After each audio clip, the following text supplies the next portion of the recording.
Okay, the cleaner crew continues. Episode 2 of Screwing Over the Blue Log. All of these sessions will just be entirely about taking out a faction that doesn't exist in this world, which will be fine. So when we last left you all, you had pretty expertly pulled this off. One of you left throughout the front. I think it was Yeji, right? And then the other people went in the double garbage truck action. And did you guys decide too if you wanted this to just be the end of the mission, or is this a linked plan and now we're doing the transport mission or something? Because I think you wanted to like interrogate them or something like that too, right? Something like that. Well, we need to get them out of the district or something also. Yeah, so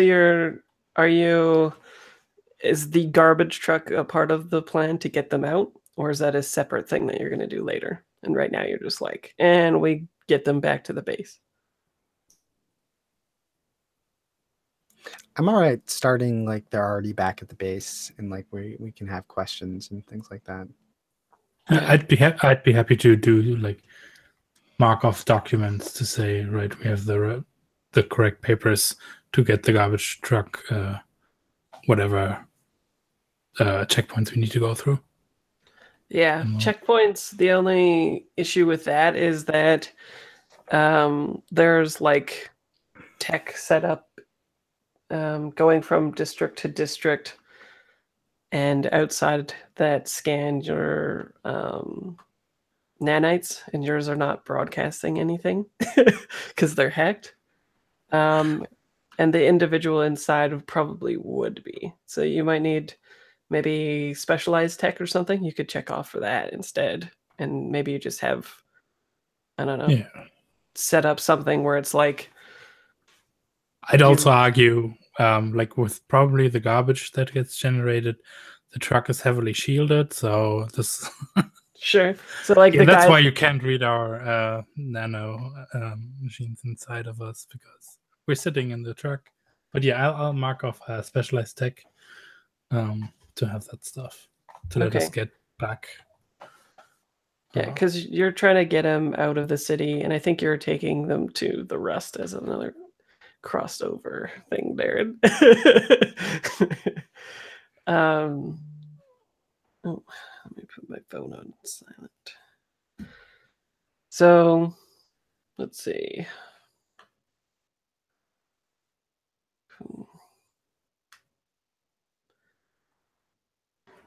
So we're saying you're doing the job for Yasmin, and she was like, "You got to get him out," right? And so you have Merrick, and you want to just continue with this? Yoshi, you were thinking go to the base first and then do a thing? Well, I was sort of thinking we can continue with the heist part of it if we want to have like the heist part be, hey, we're taking this person to the designated place that Yasmin wanted us to take them to. If I remember correctly, Yasmin wanted this person safe and delivered somewhere. I don't remember exactly where though. Yeah, I think they just wanted access to them. This person, to Merrick. Yeah, and for them to be safe. Their plan, I don't know if Yasmin said it or not, but her plan is gonna get him out to a place called the Rust, which is like 2 or 3 islands to the northeast of the city. So it's completely out there, but it's like where all the porters are, like where they come from in this small area. So they should be relatively safe and out of the purview, and then they will just like go out there and meet them at some point. But alternatively, you could always have this plan as sort of like passing it off to a slide or something like that. A slide is somebody who gets people out of the city. Or you could be the ones doing it. It's up to you. Do you guys have a contact that would help you get him out? Do you think? I mean, I feel like I probably have contacts. Somebody I would know because I'm from the Forged and like the Underworld. So to get people out, but it may not be in the same location as like 3 islands north of the city type thing. Like it's a different set of Forged communities, probably. Okay. We have Kian on the crew sheet. That is a Forged liaison. That's even our positive. Oh, well, there you go. so maybe... What? I was gonna say, like, so maybe like if this were like a TV show or something, and the opening, like the cold open of this is like us sitting at the like a different like cafe or somewhere, some meeting with Yasmin of like, okay, now that you have them, this is where you need to go, type thing. Right, and you just port them towards wherever your contact is and stuff. Yeah. Or you know, like maybe like if Yasmin was asking like us is like, okay, we've got them, like we're going to give them to you, and Yasmin's like, no, that's not the deal. You're taking them to this place. Okay, cool. Yeah, well, I think she, as long as Merrick is in a place that is safe and she can access Merrick, I think the details eventually will be fine. Cool. So is Merrick like cooperative, or is he sedated, or what's up with this person? Let me check my notes. Oh yeah, so he's very cooperative. He did not want to be in that place. He's very thankful, and yeah. How much do you interact with him? I think in the transport, are you trying to get information as to why he would be? I am definitely trying to get information from Merrick of like why he stuck around in Nourish when everybody else got out, because he seems to be buddies with these people that got out of Nourish. Like why did he stay around, as well as like what finally was the reason why he's leaving. Like, did he stick around because he was like a double agent and trying to get information out and then he got caught, or did he stick around because he wasn't convinced and now something convinced him? Right. Let's get a picture for Merrick. Because Cross is definitely of the mind to take out Nourish if possible. Bring them down a peg if she can. Right. There you go. There's a picture of him. He looks like that British guy. What's that guy's name? Tom something. The Professor X from the X-Men movies. The young guy, the British guy, who's also in Atomic Blonde as like the asshole that she has to deal with all the time. I don't know what's up with your links, Fraser. Last week and this week, I still couldn't link them. Really? I couldn't see them. Yeah. The actor is James McAvoy. It's pretty okay for James me. McAvoy, yeah. Is that one correct? Sorry, something went wrong. Yeah, I keep getting sorry, something went wrong. This is real. Yeah, the one you linked, Matthias, didn't give me an error, but it definitely did give me what. It's the top left one from his link. Okay. And he's McAvoy looking. Young, naive. That is McAvoy looking. Right? I'm trying to figure out why the other link didn't work. I don't know. When the links that I send is like I pull up the picture, I click the send button on Pinterest, and then just hit like copy link, and it gives me that like short pin link thing. Yeah. So I don't know. In the future, maybe I'll try to just copy the URL address bar one instead and see if that works. I don't know. But let's see. Yeah, I don't think you need a roll. You're helping him get out. So he would just tell you, I think. He essentially, so we get like the shot of you guys having that like probably a false innard or whatever of this. Like you open up the back of the garbage truck, and instead of it being like that refuse bin or something, instead it's like got a couple chairs or something, like an interrogation room or something, right? And a couple of you are driving, but probably have like that mesh stuff behind you so you can hear and understand what's going on back there. And he was already in these sort of like manacle looking things, and he had a hood on. So we just get like the shot of the hood being revealed, and everyone's like, "What, McAvoy?" Just kidding.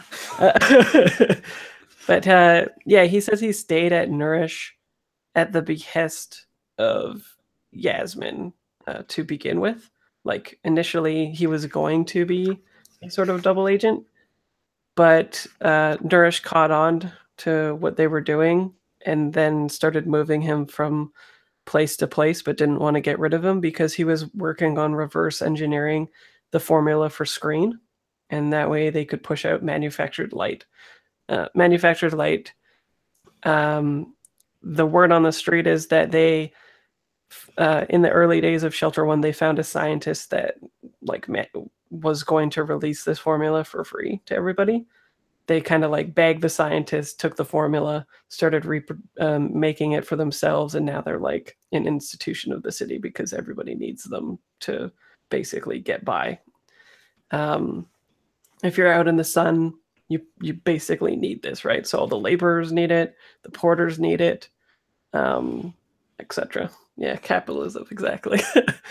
And yeah, so Nourish was really excited when they discovered that Merrick could possibly reverse engineer it, and that's what they had him working on. And then the group that you guys sold them from, the crossover, they bagged him in the process of being shifted from place to place. He was being held in like this safe house looking place with another gang, and they killed all the gang and took him basically. We were much And nicer about it than they were. yeah, so that's why I was like, I think he would just tell you, and he's actually pretty happy to come with you. So he's all right. But yeah, so that's basically the info dump that you get. Do you have any other questions for him?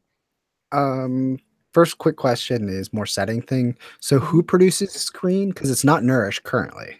No, Screen is Manufactured Light. Manufactured Light is the company that does it?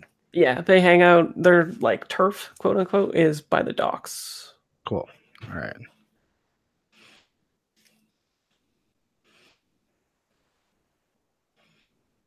And they're getting larger and larger.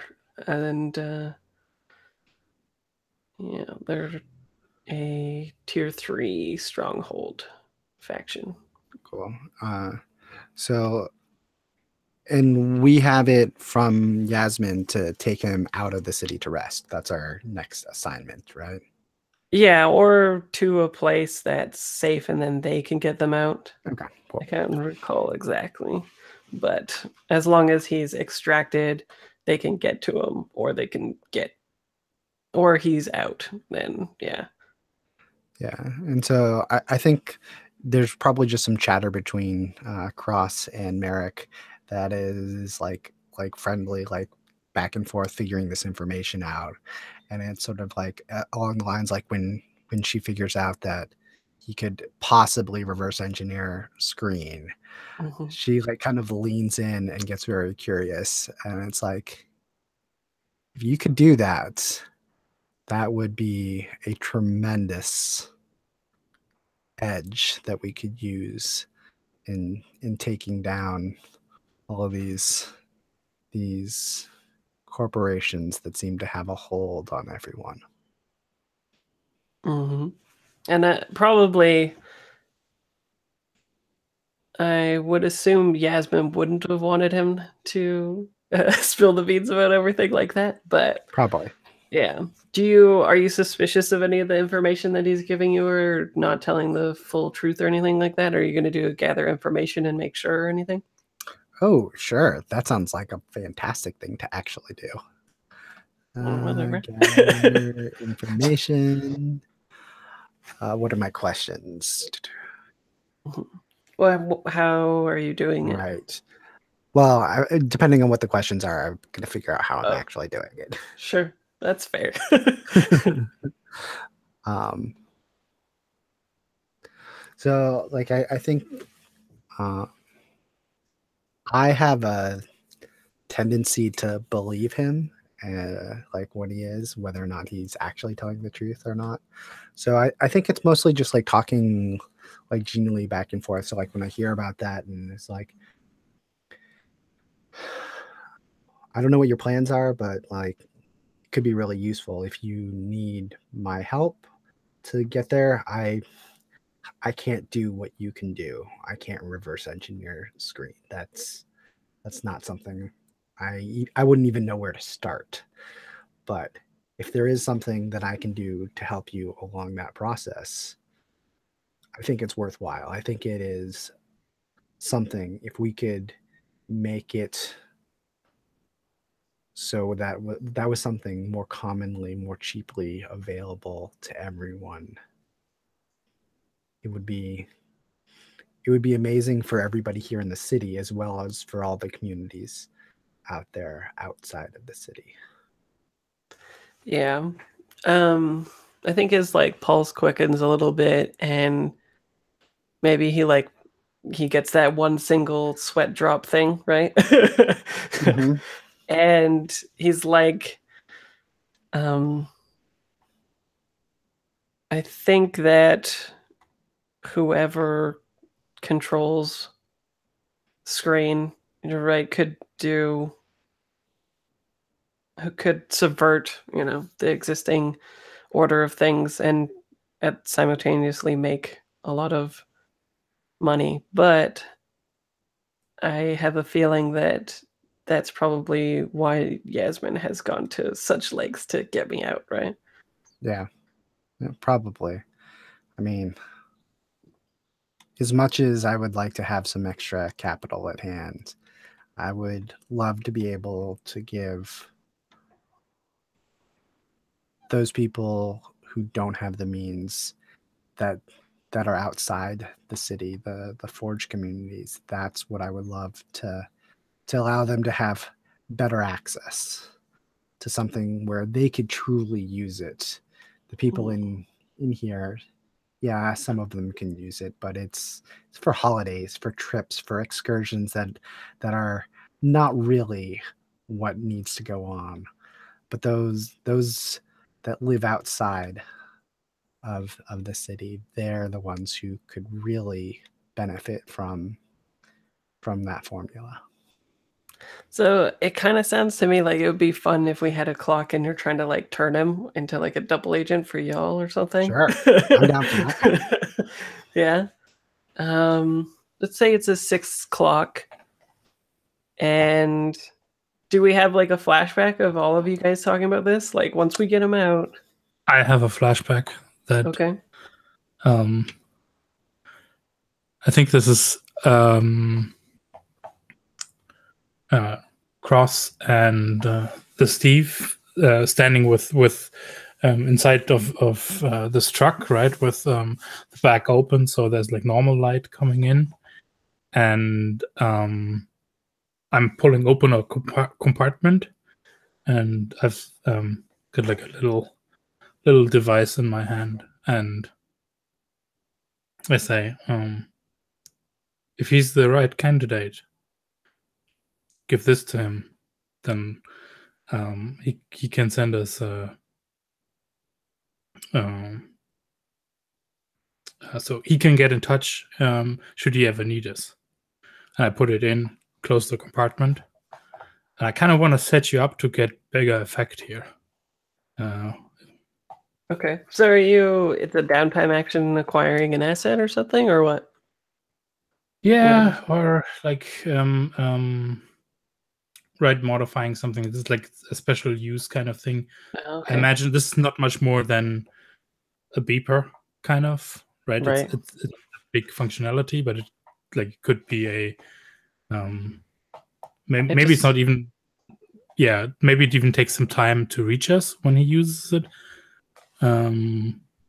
Because we don't have an internet, but it's a way for him to get in touch with us or signal to us that he needs to meet or something like that. Maybe it like hacks an old satellite for cell phones hanging up there still or something like that, and just like sends the one signal to you, and then that's it. That kind of thing. Yeah, or it's even something that's more planet based, where like some kind of towers, like the it'll send an interrupt signal to a tower that has like lights on it, so like that any aircraft don't crash into it. Right. And we've just got like someone somewhere paid off that is going to be looking, and whenever like the frequency changes or there's an interrupt, that's enough. Like that's kind of the something like that. Okay. Maybe. Yeah, maybe. What, Darren? I was gonna say maybe it's tied in with like this haunt community. So like that connections, maybe somebody that Gabrish knows. Sure. So what do you think? 1 stress? For this, yeah. Right. Yeah, that sound fair? Cool. Okay. So you'll have bigger effect because when you make your argument, it's going to be you're at least you're giving him a device that will enable him to do it, so it's easier to say yes, right? So yeah, cool. Do you want me to roll something for that? I don't think so. I think that if you've prepared for this enough that it isn't too crazy of a thing to make. Yeah, like very, a beeper, basically. Yeah, it has one function. Yeah, that's the idea.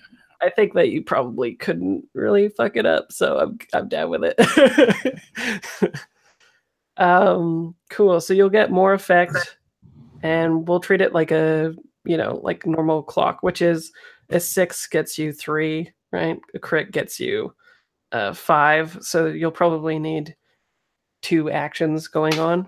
So maybe we'll see how much you get for this particular one, and then other people can maybe hop in with a flashback or something like that. I like the idea of you guys having like all planned this before. Hopefully Yansford doesn't find out, but yeah. Were you going to say something, Mike? Yeah, so I think Yeji is not a huge fan of this plan. Oh, okay. I think she's kind of like willing to go along with it to a point. So perhaps like we see kind of like a conversation in some back corridor at some point where she's kind of expressing like, I've been around a long time and I find that it's better to have a target than to be a target. And it feels like something like this puts us in the crosshairs of everyone in the city. What's Yeji's background? She is forged and from the underworld.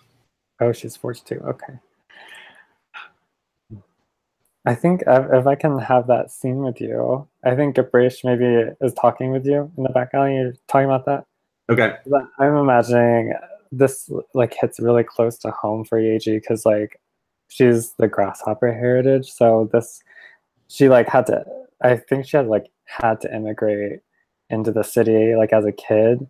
So this idea of like being able to distribute screen to like everyone into forged communities is like really hitting close to home because she saw like a whole community destroyed. So I think Gabrish is like hearing you, but also trying to argue in favor of it. That it's like, but there's so much destruction out there that this is worth the risk.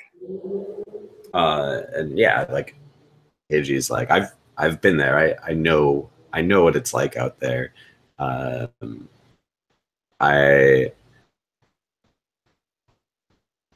I just worry about our ability to run something of this scale and have everyone's eyes on us.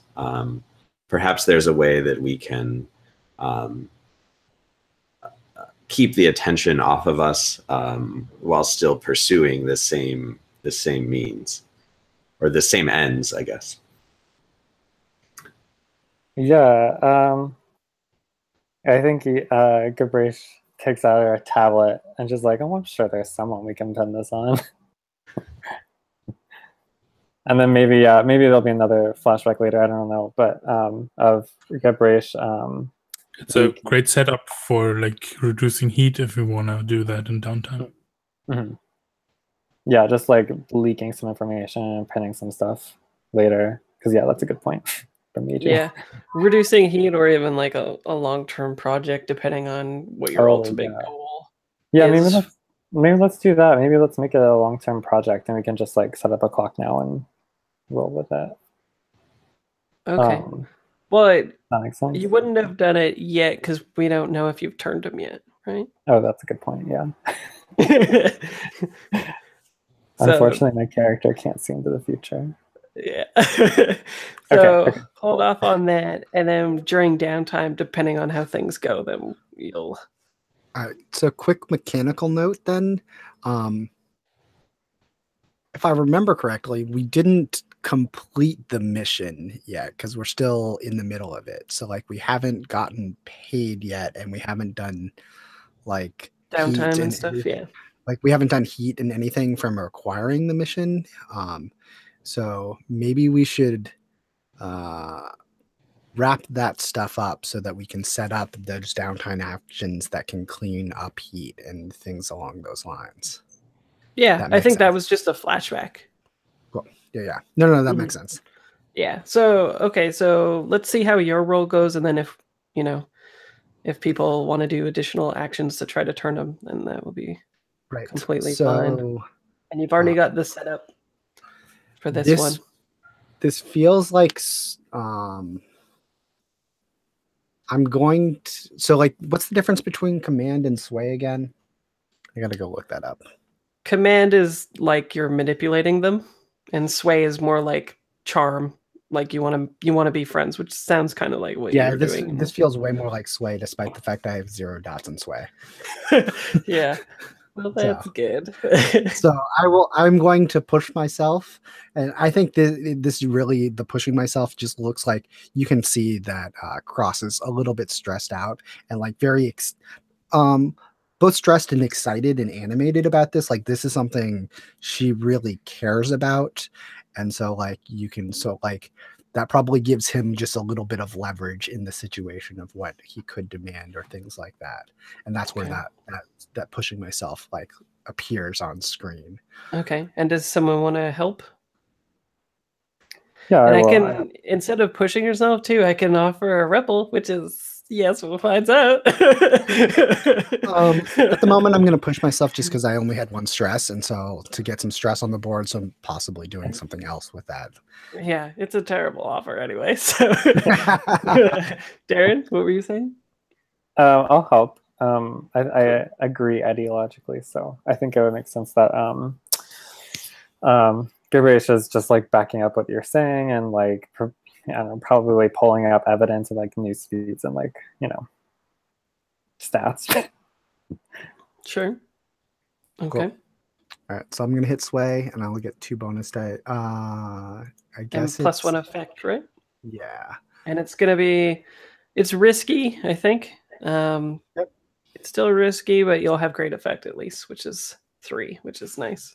Cool. Bonus dice 2. All right, what did that get me? 3 ticks, so you're halfway there already with 1 action. Yes, awesome, cool.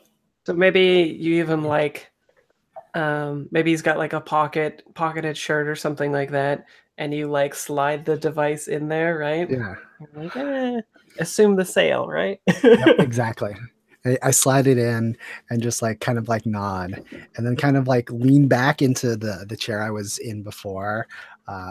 Sort of like relax to like as like that stress that was on me just like fades a little bit.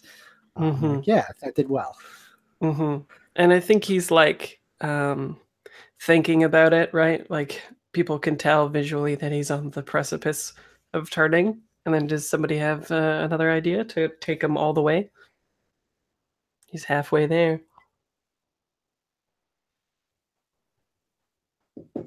That'll likely be some kind of care package or something as a long-term project, downtime action or something like that. Sure. Okay. So for now, he's got the device. He's thinking about it. That's what you want now. And then later on, you'll be working on it. Yeah. Cool. So then he's like thinking about it. That's when you guys stop at your contact's place, right? And then we'll just like cut to you guys being done, I think, right? Does that sound good? Or do you want the mission to be actually getting him out of the entire shelter? I think if you have a contact, it makes sense to lean on them, right? Their skills and knowledge. Yeah, to, okay. We've got somebody to do this. I think that totally makes sense to let them do it. Yeah. Cool. Okay. So let's do the typical end of the stuff. Let me just pull it up. Downtime score.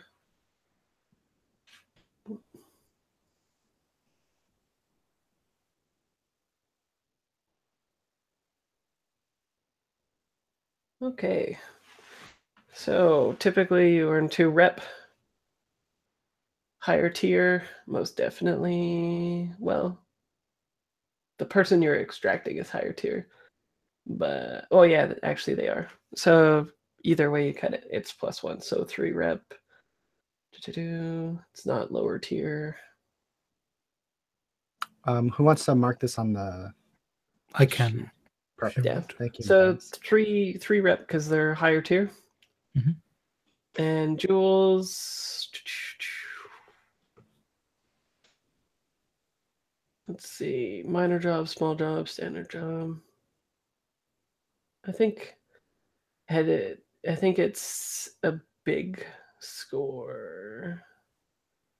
Ordinarily, it would have been hard to do, but not for you guys, apparently.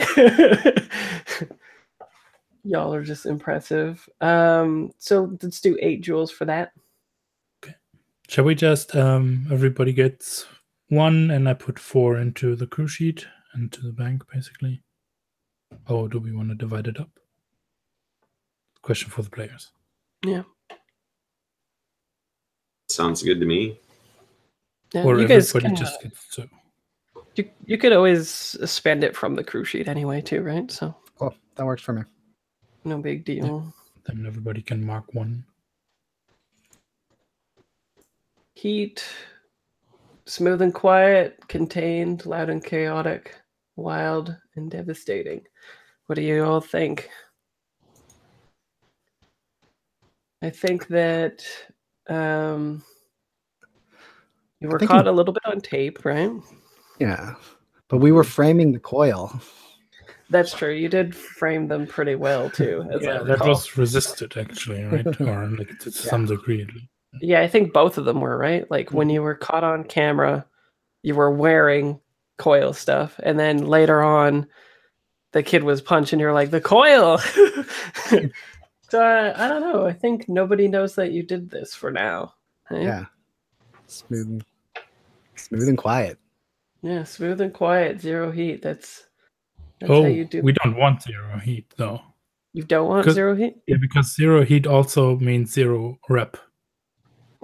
Usually. Right? If it goes over with nobody knowing, then... No, because in this case, the person that hired you knows, and that's who you want to make an impression on, right? So I think they would be the ones who, like, in the fiction, that group is the ones that are like, these guys know what they're doing, you know?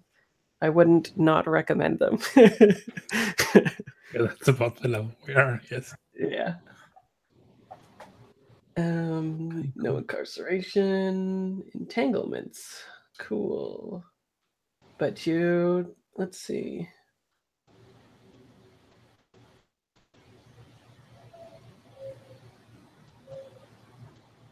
So our one level is 0, right? Yeah, you have 0 heat, 0 wanted level. So do we roll 0 dice then? which Yeah, means that we yeah. skip it. No, it's two no. dice. The lower Take the one. lowest. Yeah. Got it. Who wants to roll that? I'll do it. Yeah. Wait. I'm gonna roll 2d6.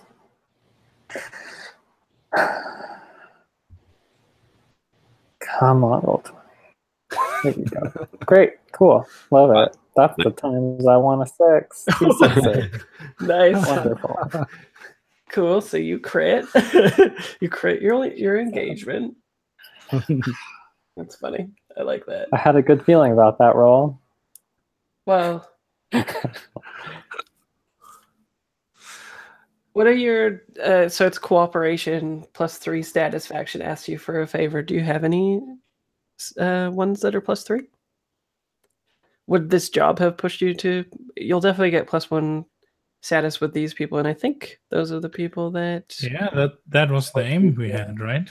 Yeah. So it's funny they want a favor again. Right. Who else do you have any other +3 people? You wouldn't have, right? It'd be all but impossible. No, I think we have red leaves at 1, and But we. Oh yeah. At what did we have the split piece? Do you have that written down? Isn't that the one that you were going for? Them at and I had them at +2. Yeah. Okay. Yeah, that makes Then sense. they go to +3. Yeah, okay. Yeah. Yeah. Yeah, so it'd be +3. Interesting. That is interesting. So we're out in the not the city, right? You're what? Are we in the rest? Everything happens on those islands. No, you just passed them off to your right. Person, right? Your contact. Right. So I think you're like back at the Gargan. Maybe you. Ooh, I know. Yeah. So you just get back, right? We do like, a cut to the back to the garden, and I think there's a man in the gazebo, and I will get a picture for you. They're not McAvoy.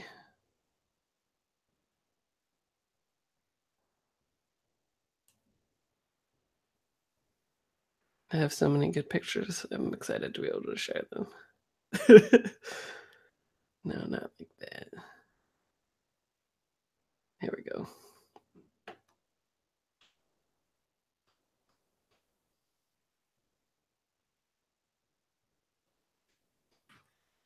Oh, I'll try the URL for the top link. Does that work, Yoshi? Versus the Pinterest link that it usually gives me. It's redirecting, maybe. I'm guessing it's the one in the upper left because It's always the upper left, yeah. yeah. Out of space crazy dude. Hmm? The caption says out of space crazy dude. Oh, I don't know where I pinned it from, but yeah. Yeah. He does not look crazy to me, but yeah. So yeah, he's got dark skin, black hair. The faction already. So let's see. You know that this is Theo. They're driven, able, and they have a little bit of a reputation for being radicalized in their views as well. So Theo is there. I think he's not wearing that, of course. He's wearing like a dark flowing silks, I think, instead. And is sort of you can tell that like the facial features and stuff like that match up with Yasmin, so there's some blood relation there. And I think he's maybe just helping tend the garden actually, instead of being in the gazebo. But he stands out because clearly, mechanically anyway, his lifestyle is like higher than the people around here, so you can tell what he's wearing is like a little bit higher end and whatnot.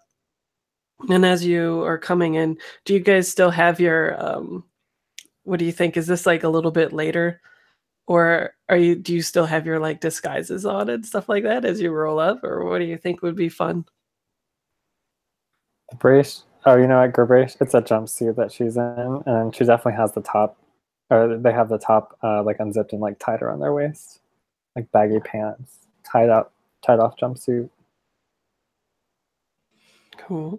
Yeah, I think Cross has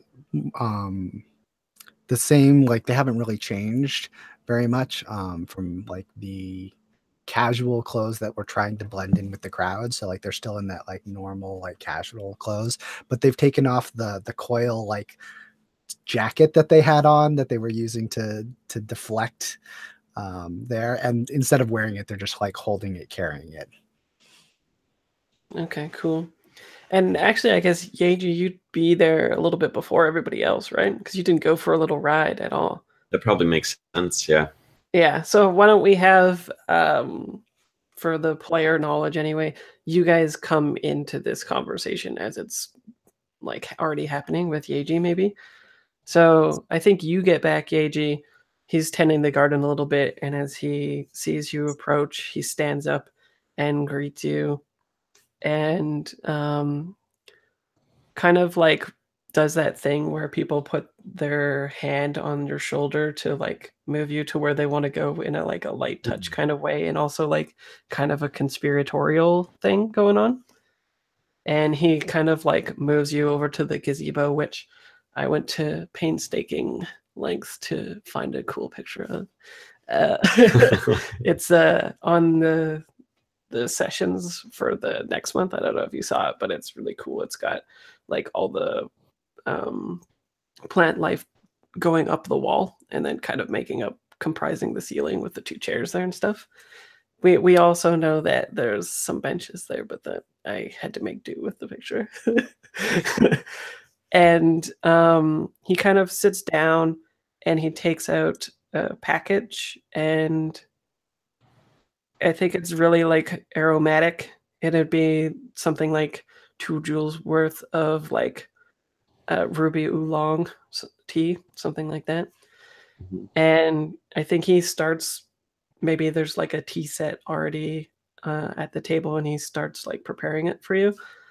And he says, my sources tell me you have already done far better of a job than I could have imagined.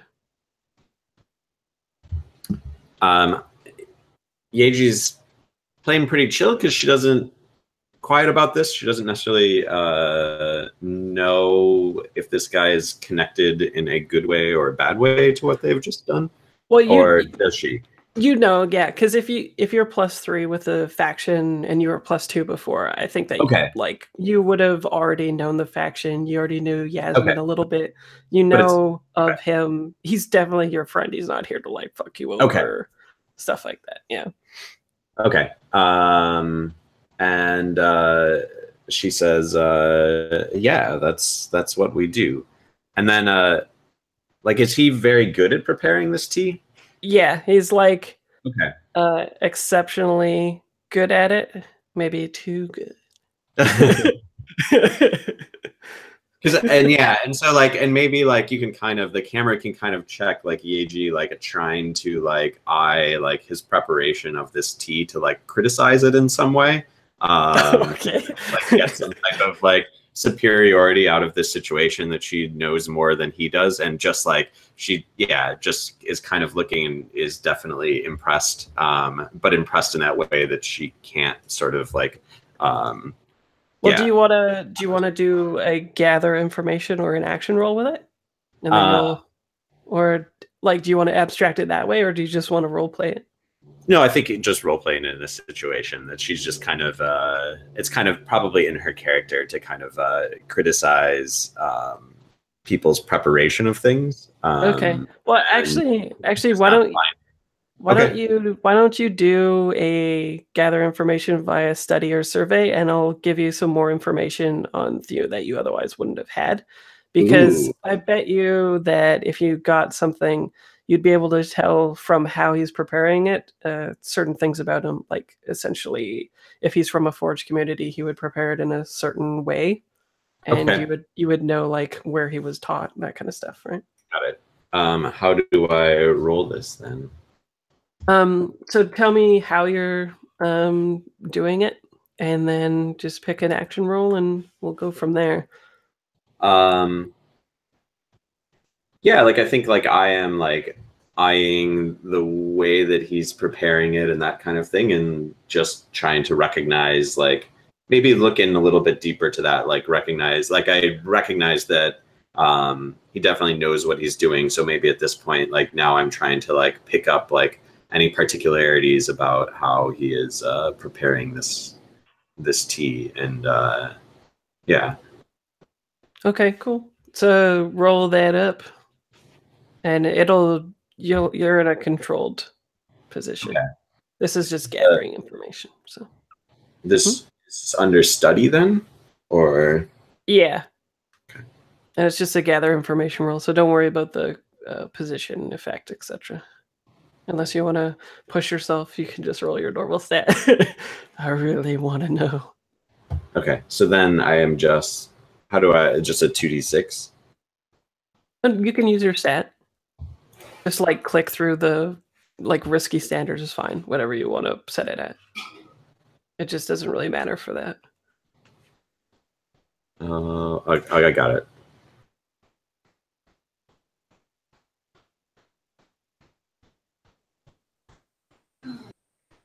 And then it's standard. This is the first time that I've gone through this roll. Sorry. Oh, no problem. Sorry. I didn't realize that. No bonus dice. Unless you're pushing yourself. I don't think so. Cool. Oh, you don't have study? Oh, I don't have study, so I do Okay. have to push myself then, right? No. Pushing yourself will just mean that you roll one die and take the highest. This way, okay. you're taking Got it. 2 dice and taking the lowest, but that's Okay. fine. You'll always still get some information. Okay. So the information that you get, you can tell instead of saying like exactly where he's from. I think you can tell that he is from. Grasshoppers would call it from the southwest areas of the like communities.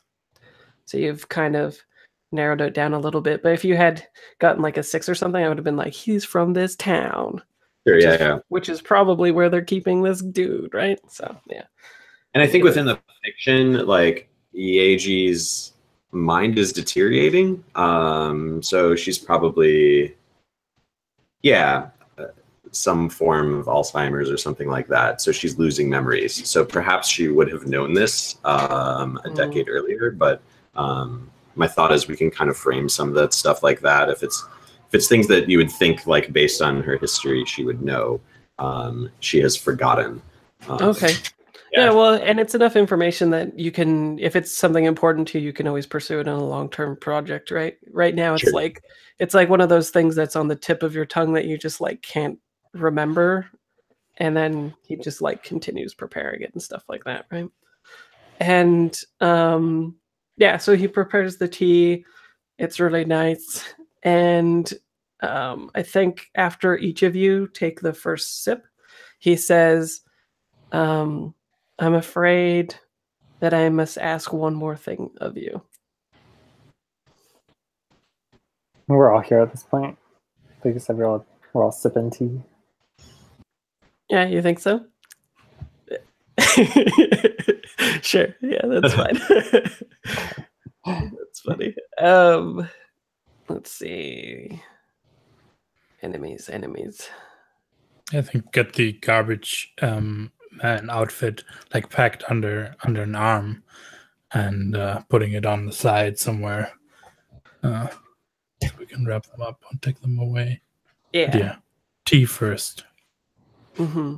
And I think he assumes that you did not talk to Merrick. So what he says is, there is a new product hitting the streets with from manufactured light. They've refined screen just a little bit more. And for reasons I cannot go into, we need a sample of this.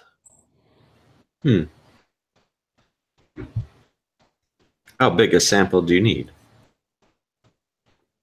Just a few injectors. And where might we get these injectors? I think like a small smile crosses his face, and he says, well, in the manufactured light warehouses, of course.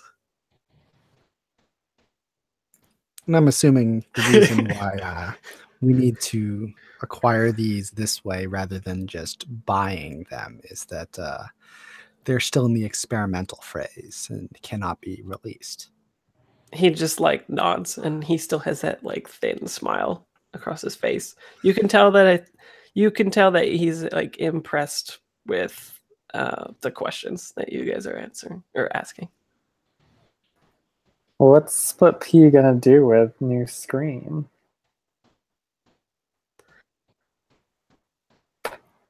That is our business. The smile fades.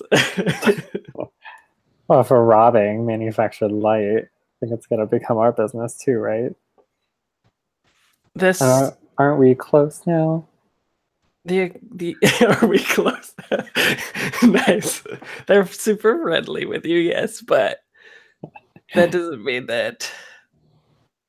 Yeah, like there could be numerous reasons why he would not tell you, even though you're friendly, right? Sure. But I think he says, having this,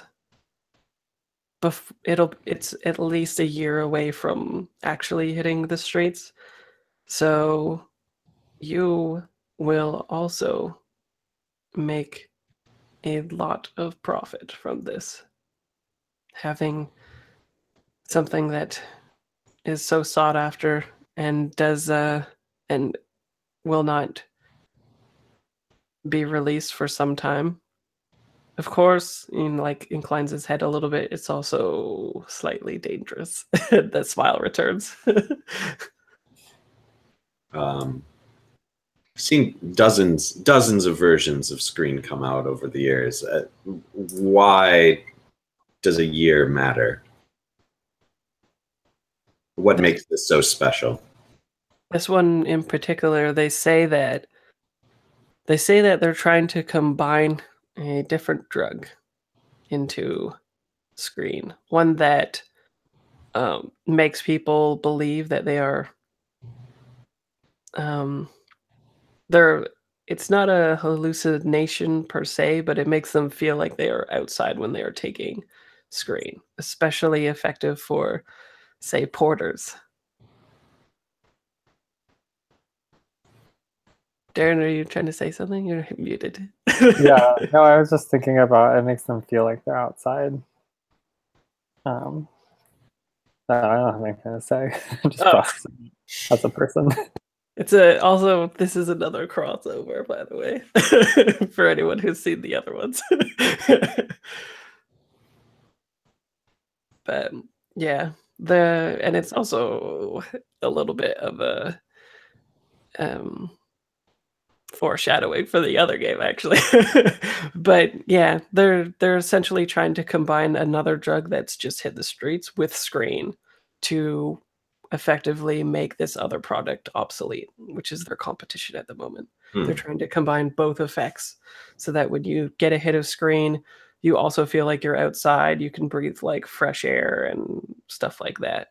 And it's a drug that is reportedly just being purchased by porters at the moment, because although Screen helps them a lot for doing their job, porters are known for going like a little bit stir crazy on long trips and stuff like that, and it would curtail those effects.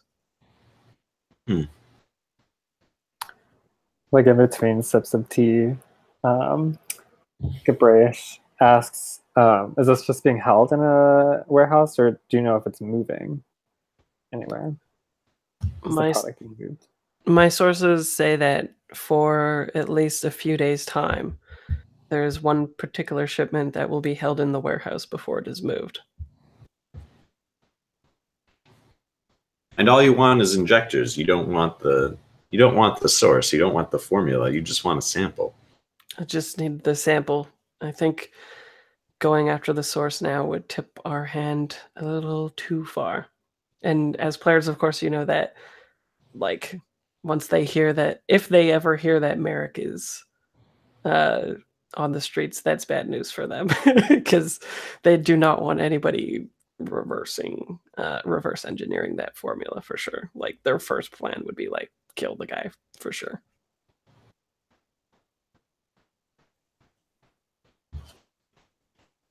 So the Steve is kind of completely spaced out and looking somewhere else. Like this drug that makes you feel like you're going outside is like totally not his thing. Doesn't care. Like that doesn't in his interest. Okay. Well, it would be a good score again, though, for sure. Oh yeah, and I am as a player, I'm interested in it, but that's why like he's not participating in the negotiations or anything here at the moment. Right. His eyes are glazed over. Yeah, it's kind of like Mm-hmm. Okay. So, is any other questions or good? When we acquire these injectors for you, how do you want to have them delivered? Will you meet us here? Should we have another meet? Like, is there a drop-off location? Let's see. Why don't we tie in the fiction to it being +3 status faction? Maybe he's like, when you get this for us, you can come here, and he like, there's some smart paper which I always describe as like the I solemnly swear to get up to no good paper. Yeah. From Harry Potter. He slides some smart paper and he said it will be activated when you have what we need. And right now it's just like a blank piece of paper, right? Kind of plasticky. Mm-hmm. Okay.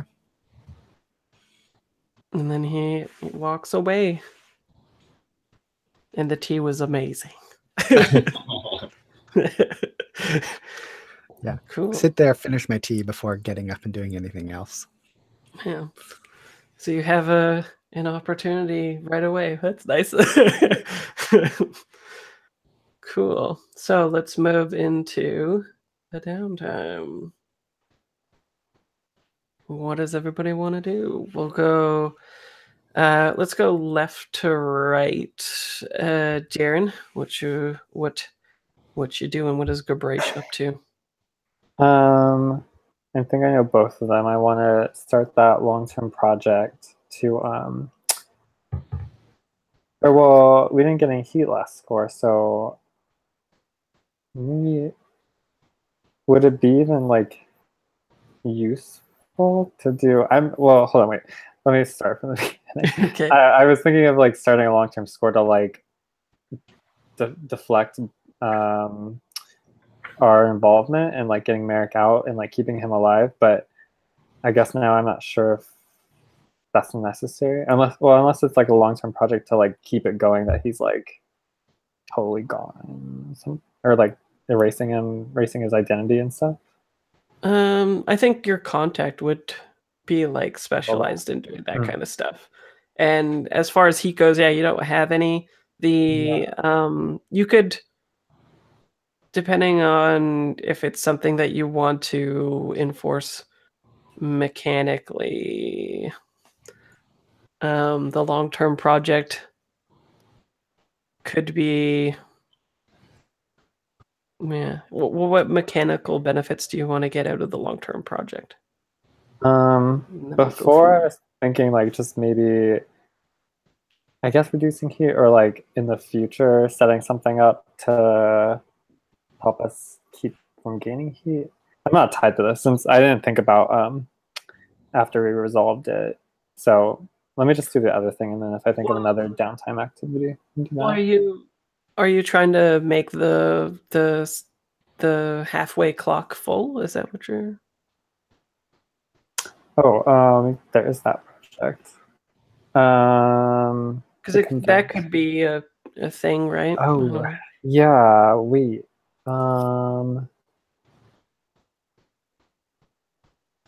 Yeah, maybe yeah, I like that. Maybe to help fill the project. I want to work on that project, and what I'm doing is maybe I want to get in contact with our Forge liaison to contact him, use the cow line from yesterday, and let him know that we could potentially get him material to work on for screen, if that would like help convince him. Oh, the like get Merrick this other screen stuff. Mm-hmm. So as a player, you guys know that probably why they want the samples to get that to him. Oh, okay. Yeah, to like they want him to reverse engineer this new type of screen, probably. Right. But the clock that you want to be contributing to is how to get him to be like a double agent for you, right? Like sway him to your side as well. Okay. Let me just do my other thing, and then let me think about whatever this other project is. Sure. Because this one I'm pretty sure I know. I basically I think I just want to gain an asset, and I want to like hook up with the haunt community, and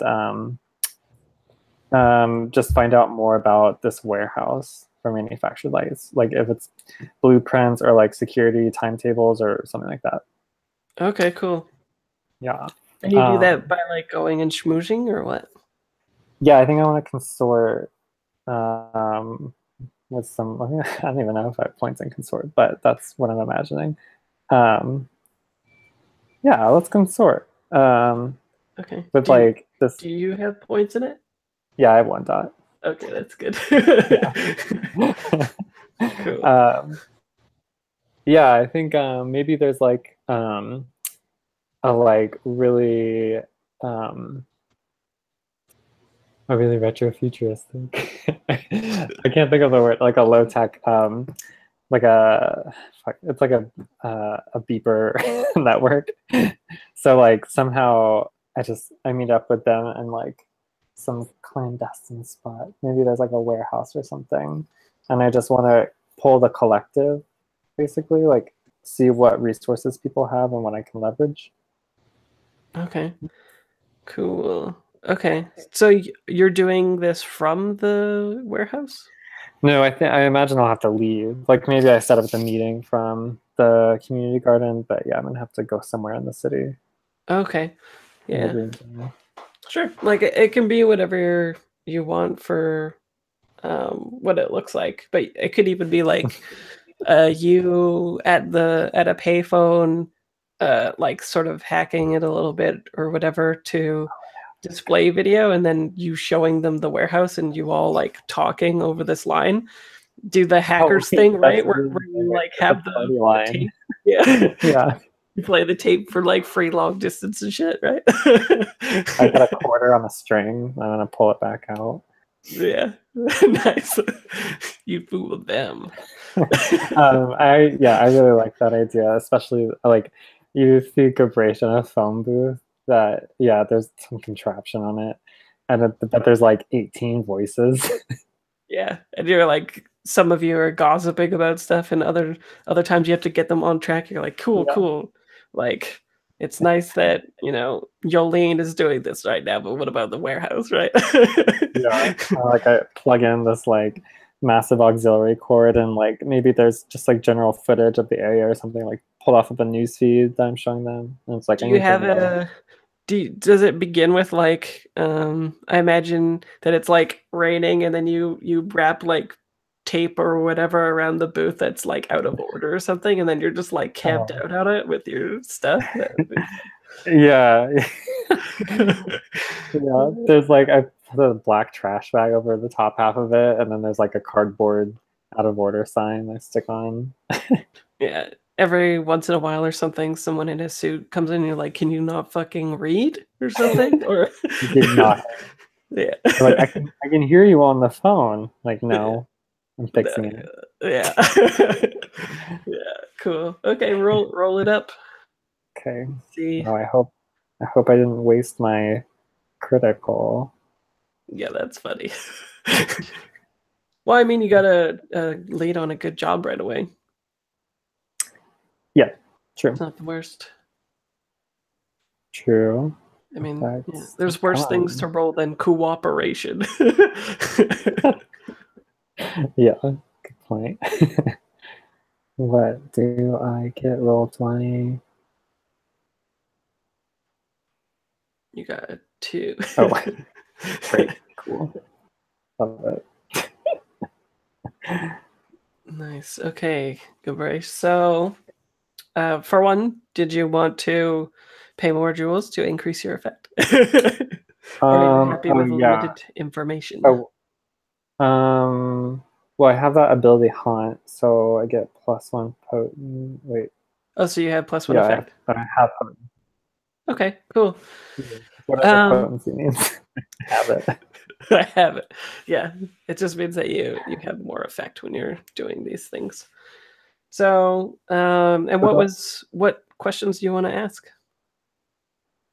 Oh, I was hoping just get an asset, like something to burn during the mission for like information about the warehouse or like security details or like maybe if like I don't whatever some piece of intel. Oh, okay. So if something fictional positioning for in the future to do something. Yeah. Okay, like Big. schematics or something, or what kind of thing? Yeah, maybe like detailed schematics if I can ask for them to be detailed, so we know exactly the layout and like where a lab would be where we can find the injectors. Oh, yeah. Okay. Cool. So you like one thing that's cool that I saw on Continuum one time was so all technology kind of well, any communications technology emits this sort of like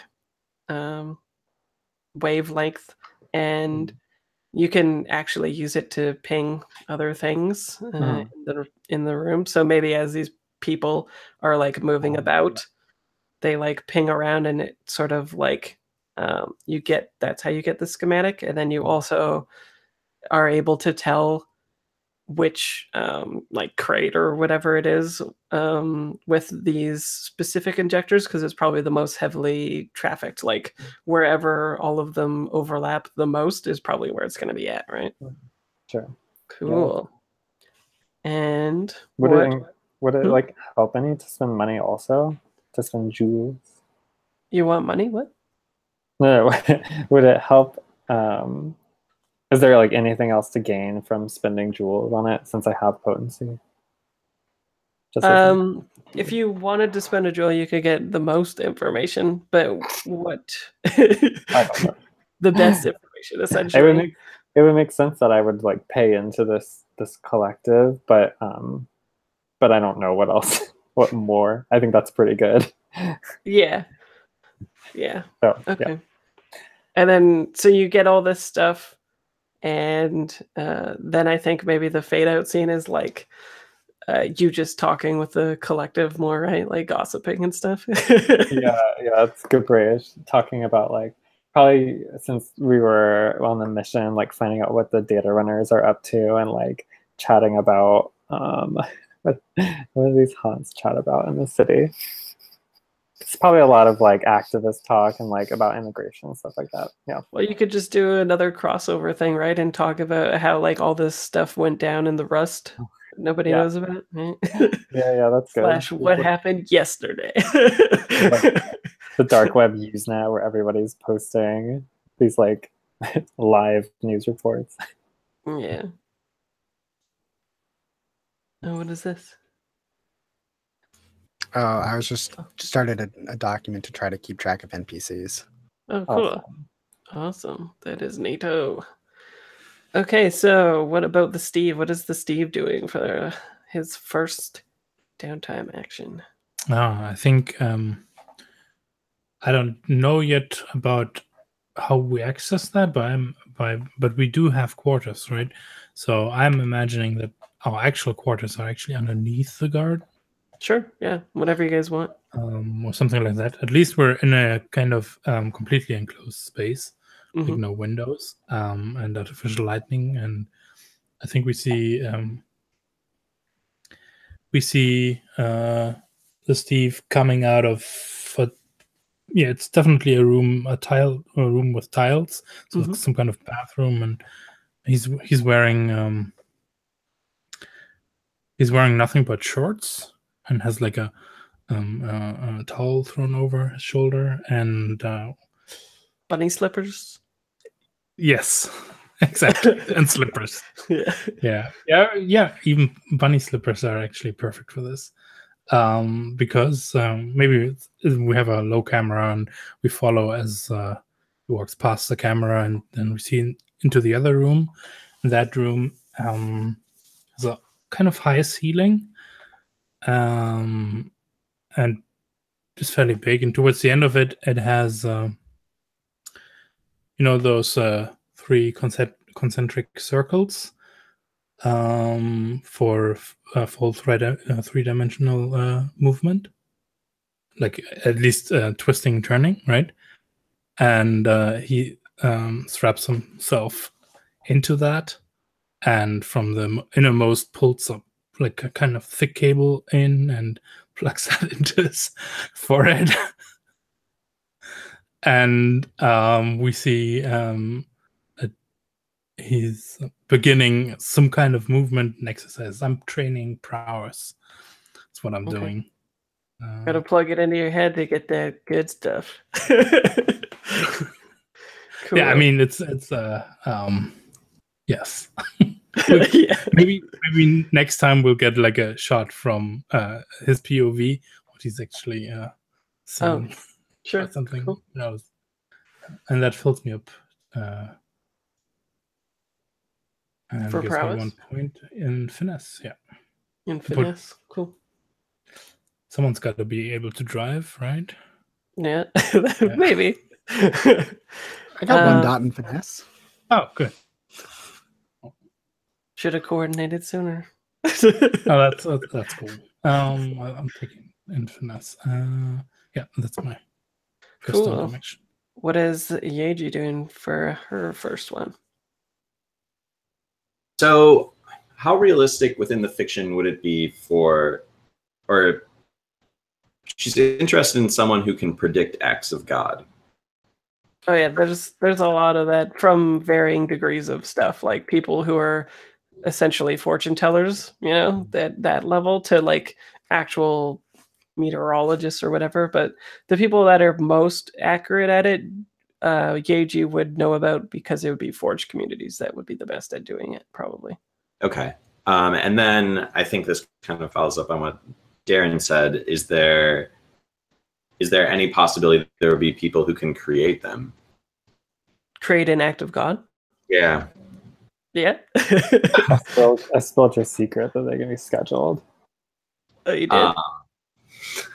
What? So, she is definitely curious in finding out more about this. I feel like this is not something that's going to happen overnight, but she's, I think, looking into her connections and that kind of thing in the underworld to kind of figure out if there's any kind of rumors of anyone who's kind of like close to something like this. This is of interest to her. I think she probably goes to not to gamble, but she is going to sort of like the underworld, like gambling rings and that kind of thing, and is probably making some like small bets. I don't think she's initiating a vice out of this or anything like that, but just kind of like casually hanging out in one of these halls and making bets, and looking for people that she might know would have some connections to this type of information. Okay, so what do you think you're doing for the action? Consort? Sure, that makes sense. And so right now you're just trying to like overhear an inkling of something, basically? Or what? Yeah, I mean, maybe recognize some people that she knows would have that information, who maybe they're coming in from the Forged, and just trying to get that kind of like initial, like, find somebody who she's going to recognize is going to have the information, and kind of like work her old connections in getting some information. Okay, if it's just to get somebody to work on, I think that would be a lot easier. Or we could have a longer progress clock that abstracts all of it out along the entire path. Like find the person, get the information, all that kind of stuff abstracted into one clock. Or we could just do a 4 clock saying like, yeah, you see somebody here who might be able to help you, and then we make another long-term project later to get that information. Let's make it a. I think it makes sense to make it a long clock. Okay, so we'll make it a 12 segment thing then. Okay.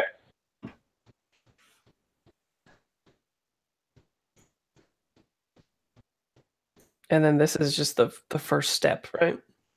In the abstraction of getting everything. Cool.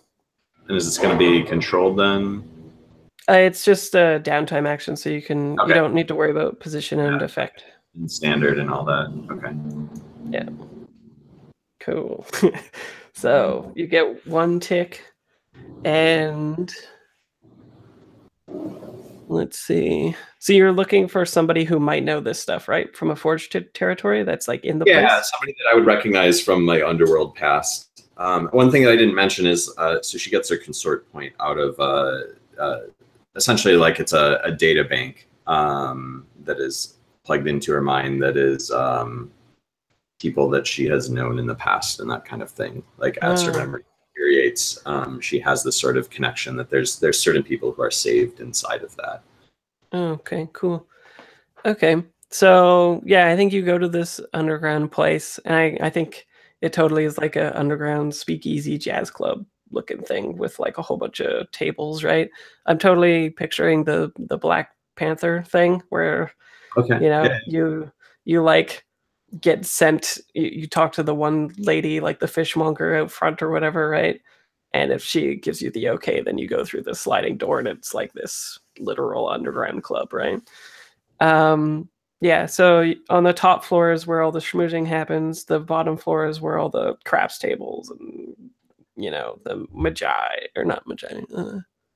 What's that famous board game type thing that they always play? Why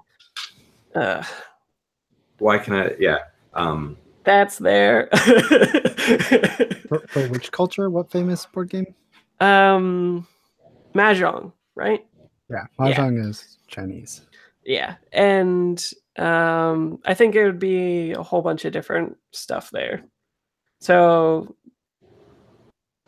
we'll say it's like a vice purveyor den that you wander into. Whatever kind of gambling you want to do, you'll be able to do there. Whatchamacallit. And for one segment, we'll just say like we get the scene of you going there. Maybe you're like a little bit more gussied up or something than normal. And maybe you spot somebody from the forged territories down slinging craps or something like that, right? And you can tell that they're from the forged community because this particular one, they have blue tattoos that are kind of like shimmery when certain lights hits it. And so you see one particular hand that's like, I wouldn't say they're super fancy, probably the same lifestyle as you, like a little bit threadbare clothes and stuff like that.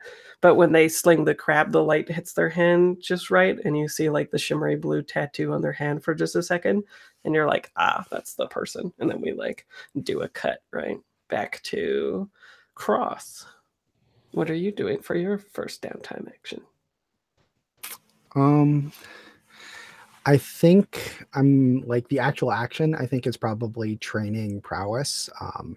But like I think what it looks like is you see Cross in like very much workman's clothes. So like pants that are like long pants so that like they cover everything with like boots, but like they're covered in dirt and things like that. I think they're just working in the garden, and just like destroying, like clearing out like ground to like retail things and like breaking apart an old wall. Like there was an old foundation, like where the garden is, like there used to be a building here or something. And it's just like sledgehammer, like breaking apart like the cement and everything that was here so that like a new planter box and something can be grown here and stuff. So it's just like hard physical manual labor, just like breaking things apart and wrecking stuff. I so want to be seen in the background lying. It looks like I'm just relaxing, reclining. That scene. Nice. Still with the pink bunny slippers. Yeah, and like really thick headphones, so I'm not. And is Cross like super built then? Like, do we see like a really sinewy body and like workman gear and stuff, or? No, so Cross is not terribly tall, and a little bit like stocky.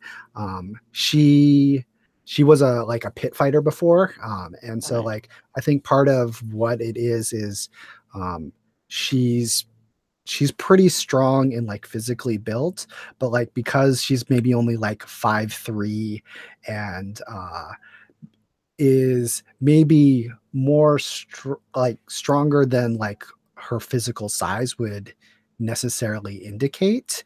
She often got like people would look down on her and would underestimate her in fights until she got good enough that she had a reputation for being better than she seemed.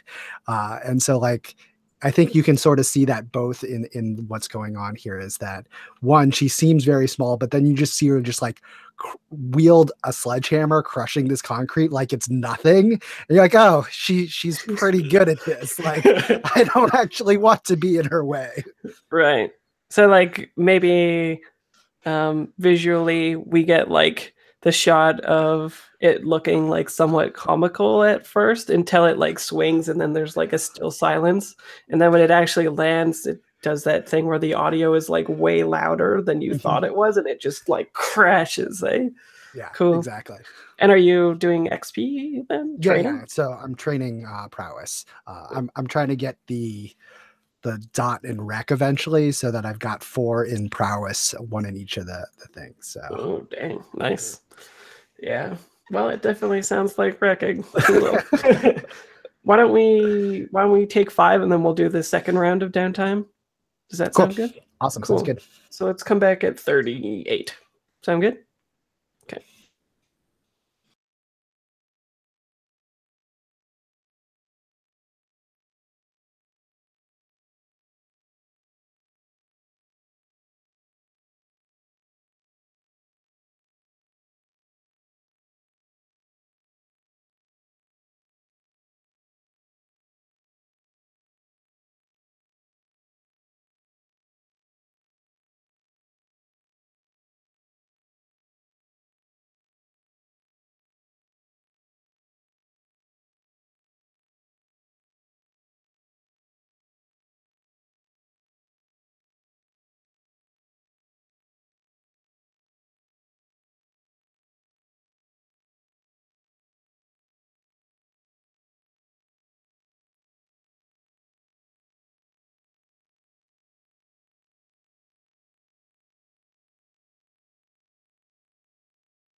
Cross is Hey. pretty cool, Yoshi.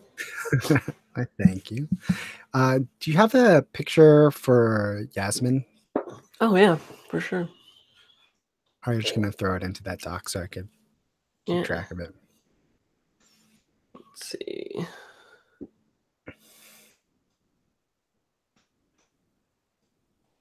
Here we go. We'll see if you can access it, but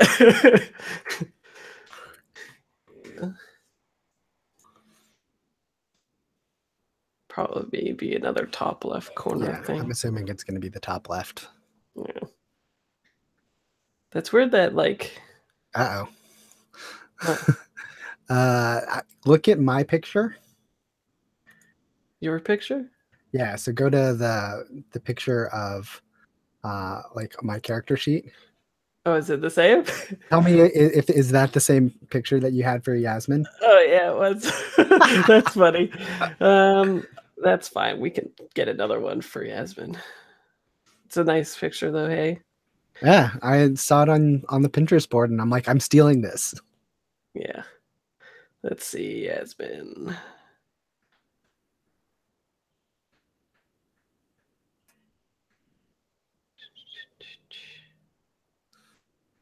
To be fair, I could also steal a different one for No, that's fine. Cross. That's totally fine. I've got lots of pictures. Mm-hmm.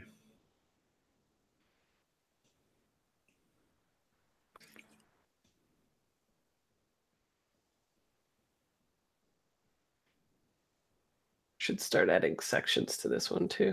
I have so many pictures now. Oh, let's do this one then. This one's cool. I'm gonna do that one instead then. I like that. Uh-oh. We both thought the same picture was cool. Yeah. Okay, yeah, that looks good. Sweet. Okay. Let's go back in time to Gabrish. What are you doing? What's your second action? I think that I don't know, I guess we'll just train.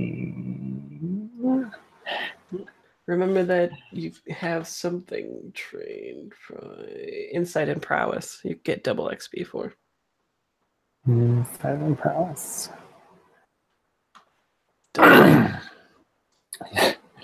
Yeah, I think I'll train and I'll train insight. And I think what that looks like for Gabrish is that this like tinkering part of what she makes is her own like ink and needles and stuff. So I think she's just working. Oh, maybe it's a long-term project, but she's working to like pay them. I'm sorry. I imagine Gabrish is like them presenting. So in my mind, I'm always like referring to them as she, but like they're not. They're supposed to be non-binary. I'm confused on the own pronouns I'm trying to use. No, that's okay. I just wanted to clarify. Yeah, sorry. So yeah, with insight, they're I think they're just in their tattoo shop, and they're just like working on that basically, getting all the crap put together and Cool. developing new inks and. So are you practicing actually doing a tattoo? Or what? Yeah. They probably have One of your henchmen or something? well, sometimes a lot of tattoo artists now will use like leather, tattoo leather. So I'm thinking maybe something like that. But I was before I was saying the like haunt, the like physical alteration that the haunts have is this like polymerized skin. So maybe there's like they've got like an arm cast, a creepy arm cast that doesn't have to be creepy. well, it's just like this detached arm. But actually, it's cool because maybe part of what they can do is that they can like reset the arm, so they can just like wipe the ink off and they can keep tattooing it over and over again. Totally. That sounds cool. What does the Yeah, workshop I like that. look like? I think it's probably like an what was like the first tool shed for the community garden. I think they moved into there, and so it's like very bare bones, like tin walls and tin ceiling. And on the inside, though, they've put in like the fluorescent bar lights, but better than fluorescent lighting. And there's like, I think they're probably like hanging. There's like 5 of these like long tube lights hanging from the ceiling. This is a very tall shed. And the floor is this like very clean, like those, it's like plastic flooring, but it like clamps in to each other. Right. And then there's just like a few random chairs because there's always like weird chairs in tattoo shops. Right. Yeah, it's a statement of art. Yeah. Cool. And like the weird armrest one, and there's like the table. Typical Cool. stuff. What about the Steve second action? Yeah, I think this is the same scene with Cross, right? We actually get to see what the Steve is doing there. Like, it's not just relaxing. As the camera pans over, and we see that yes, he's lying back, and he has like one hand overhanging and into a like a small keyboard type thing, and we see the little projector, right? My cybernetics makes it so I don't have to carry a screen to look at a screen. And we see from the other side, so everything side switched or mirrored. And the other hand is, I think, submerged in some kind of water. So it looks like he's working on something. And maybe we crane up, and we have like this little pond beside it, right? And here's what I want to start a long-term project, because we see something moving in the pond that's changing shape in the liquid in there, and right. So if like nano machines exist, then I imagine something like micro machines in the terms of like very small, but in concert working little drones, robots, kind of things do. And I kind of want to create like an item where maybe first step is to have them move and do stuff at my will in Fluid. Maybe later, because I would imagine it might be too big of a long-term project. Later, build upon that to have that even do in gas, right?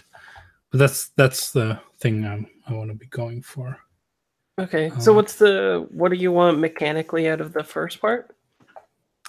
That I have that I have this item that's basically a whatever. Imagine it's going to be something, a little container that if you open up, those micro machines flood out, and in liquid, I can have them be like maybe block a pipe, or be resistance, or even use them as a remote manipulation type thing, right? If they all work in concert, maybe they can actually manipulate something. Cool. Through them.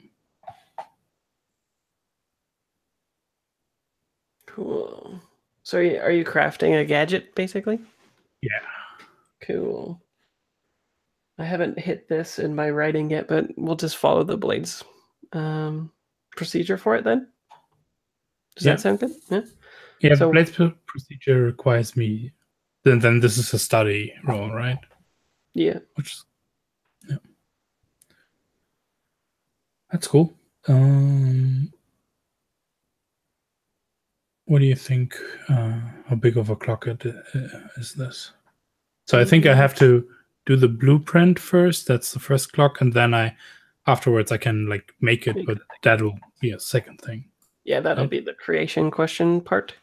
Yeah. Let's do a 6 o'clock thing for that.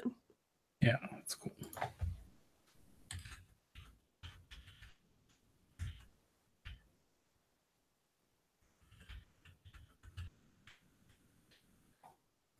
Okay.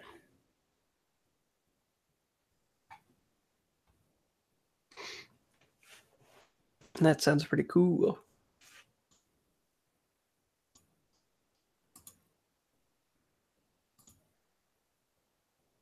So that is 6. One die. Nice. Well, it's not the worst. In fact, it's the best. Yeah, and I think we see the packaging lying around, which has what's one of the high tech right, the really good stuff. I want to spend a jewel here to push that up to a crit. Oh, nice. Like, you mean in terms of like the company making it, or like the brand or something? We see a brand of some high class electronics, microelectronics company, like the ripped open, which basically means that those are the single parts of how to manufacture these or something like that, right? To make it expensive. That's what I'm thinking here. I'm Sure. working with the good stuff. Maybe it has like the safety logo on it, right? So you know that it's like pretty Yeah. high-end products or something. Cool. I like it. What about Yeji? So I think Yeji is going to train in that. This is still going to happen within that gambling den, which we'll call the hunt. Cool. And so she's kind of eyed this target. She kind of recognizes this is somebody who had connections. But then she probably hasn't been to the hunt all that often yet, having been new to town. And so her eye is just catching all of like this newfangled like security systems that are around. They have hidden panels, little doors and that kind of thing. Like it's this very elaborate technological marvel in a way, for hiding things and hiding people at times and moving things around stealthily and all of that. So she is kind of like caught up in just kind of like watching that and trying to learn how some of this technology works, and is perhaps even kind of maybe like dropping chips in random places to see if it like triggers anything and that kind of thing. And what are you training? Survey. Okay, cool. Or cool. Or insight, Working. Yeah, well, that's fine. Either one, yeah. Cool. And finally, we come back to Cross. Yeah, so I think I'm gonna train some more, but I'm gonna train insight. Nobody's trying to. Nobody did guy? that. I'll totally do that. Forget that. I'm not gonna train. I'm gonna do that. Okay. No, we can still spend like crew jewels for doing that kind of stuff. This would be the free one, though. Yeah, I will totally try to. So what do I do to try to convince Merrick? I will. What would I do? I don't really want to get on the Split Peas radar about it. And Merrick is sort of like being secreted away, right? Like that's where we have him. Yeah, but you can always just say it's a flashback back in right. when you were talking with him in the vehicle or whatever. Right. So I think what it is because I know he's going outside of the communities or something like that. I think I probably I think maybe it's just me showing him some like stuff that will get him in good with some of the like the forge communities that I'm aware of and that maybe I know of.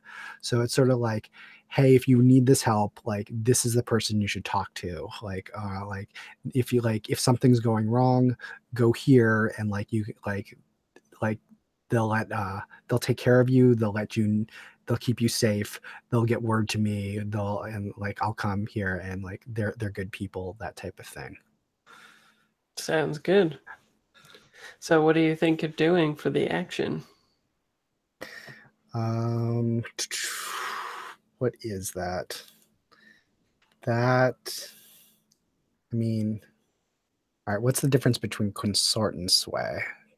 Consort is usually people from your background, people from your root, people you already know that you're like kind of schmoozing and getting in good with it. Like generally it's already knowing the person and like getting in, maybe not getting in good with them, but trying to extract information from a crowd that you're already aware of. So maybe it's not actually with him. Maybe this is just like a call or something to somebody I actually know and like setting that up to give to him.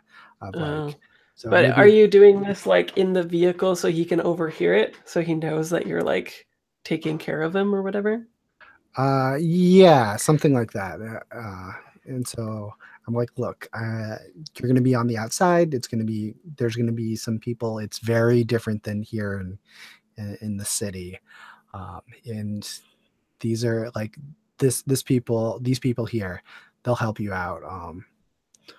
If you need anything. So yeah, I think it's going to be that. I mean, fictionally, mechanically, I have 0 dots in both consort and sway. Oh, okay. So it doesn't really matter, like from that perspective. But I think it's, if I'm trying to connect with the people that I know, consort makes more sense. Do you have XP on that track? Because you could always spend a jewel to do training in it if that pushes you over and then get the dot. I do have XP in that track, but I don't have enough. I'm not close enough to get to get the dot. Cool. All right, so I think I am going to push myself because I don't want to roll 2 dice and take the lower. Do you want to ripple instead of pushing yourself? All right, what's the ripple? I'll hear the ripple out. Yeah. What would be a good ripple for that? I might have an idea. Sure. This is not the first person that you've, how shall we say, guided into being someone. So there's a history for you there. Maybe that's something. Other people too. There's like a little bit of a trail of you doing this. Is that what you're thinking, Matthias? Yeah, my idea is that Fraser then, like, if he wants to have an NPC pop up from your past in that direction, that is something you can build off of. Yeah, what's your rival? My rival is Axel, a structure hitter. Interesting. Okay. So yeah, why don't we say that this catches the ear of somebody undisclosed? Okay. Sure, I'll take that. You don't have to push yourself. It's great. Yeah. No stress. Cool. All right, I'll totally do that. That is consort. What are you consorting with a friend of yours? Because that would give you an extra D as well. I think I am, but I don't know if I don't have a friend that, like, mechanically you don't have a friend. Mechanically, I don't have a friend that fits this. The friend that I have is Hannah, retired military, but like I totally imagine she is entrenched in the city, not in the forged communities. Okay. Or at least that's my vision of what Hannah is. Sure. Let's see what happens. 1 bonus die. Bam. Look at that. You filled it. It's over. So yes. What is the... So yeah, you're basically, I imagine this is like maybe after you stop. Maybe you're waiting at a cafe to make the pass or something like Yeah, that. yeah. And maybe you're like eating and sort of like being in general like, oh, you must be hungry, here's a sandwich or whatever. And then you go outside to make this call, but it's like directly opposite of the window, so he could like overhear you taking care of him. Mhm. And I think maybe he takes out that device that you gave him, Yeah. and he takes it from the pocket and puts it into like a safer place, like Right, a right. cargo, he has like a zipper pocket thing on a cargo shorts or something, and he puts it in there and zips it up, and you know that you've like got him, right? Sweet. Cool. Fantastic. So I think mechanically just take him as a contact, we'll say. Cool. Should we put that on the constant gardener sheet then? Yeah, I don't know. Or Is it is your me? contact or is it the constant gardeners? What do you think? It sounds like you did both of the actions. I did do both of the actions. Sure. Guess. But I mean, like the other thing is, Gabrish did help with one of the actions, and like both me and Gabrish are in line with what's going on. Well, and also the Steve too with the Right. device. Right, because he set it up. Yeah. Yeah. So I'm gonna put it on the as the constant gardeners. Sure. Okay. That sounds good. And so with that, does anybody want to spend more jewels to get extra downtime actions to do something? I wanted to ask if I could use one of the crew jewels, because then I could close off my clock. Like, it's not. I only have one tick left. For which clock is this? This is the Blueprint Liquid Micro Machines clock. Oh, cool. Okay. Yeah, is that all right with everyone? Sounds Thanks. good. Consume it. And so you're just working more on it? Yeah, I think this is the last part where I'm basically okay. This is the final things, and these are the things I need to have produced, and I'm actually basically mailing. Okay, this is the blueprint. This is the stuff I need to custom made for me. Basically, the individual parts, which I then need to build something out of. Okay. So do you want to do another roll and have it move more of the ticks into the next long-term project, or do you just want to be like, and it's done? Because you can't fail on it, right? Like even if you I can't fail. That is why I wanted to get it done now and not wait until next time for it. Yeah. So it's up to you. If you want to roll for it, you could give like a little foreshadowing of what you're working on next with them too, or something too. I don't know. Yeah, I'll do a quick study roll and see what it does. Sure. And get your money's worth, right? Yeah. Thanks. Oh, so it's one anyway. Oh well. Yeah. This is being efficient, I think. Yeah. Cool. Kind of. Not really. Yeah. So the blueprint is complete. Yeah. Cool. And why it costs Jewel is because I'm actually like having them the parts produced that I'll then have to build them out of. Yeah. Right. Cool. All right. And then we go to the mission. What kind of a score is this, peeps? What if we just walk in and take it? Like, what if this is like a deception and we're health inspectors or whatever? Or do you wait till the day that it's supposed to be transferred and disguise yourselves as them and come like a little bit early? Yeah, we like act as the transport people. So a good thing is that this is also a robbery, right? Kind of. Oh yeah, definitely. Yeah. You're taking the shit. Yeah. Hunting grounds. Yeah. Oh, so you get an additional action. Or is it an action or gather info? I can't remember. Well, the gather info, yeah. Or let me check. Because gather infos don't cost downtime actions.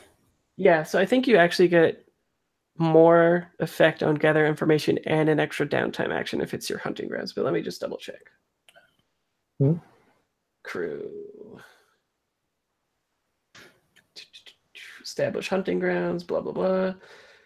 When you prepare to execute an operation of your preferred type on your hunting grounds, take +1d to any gather information rolls and a free additional downtime activity. So there we you go. need like a special item or something we could like to acquire an asset or something like that. It could be a Or- flashback thing that's just free, or but you also get +1d for gathering information about whatever plan you decide. But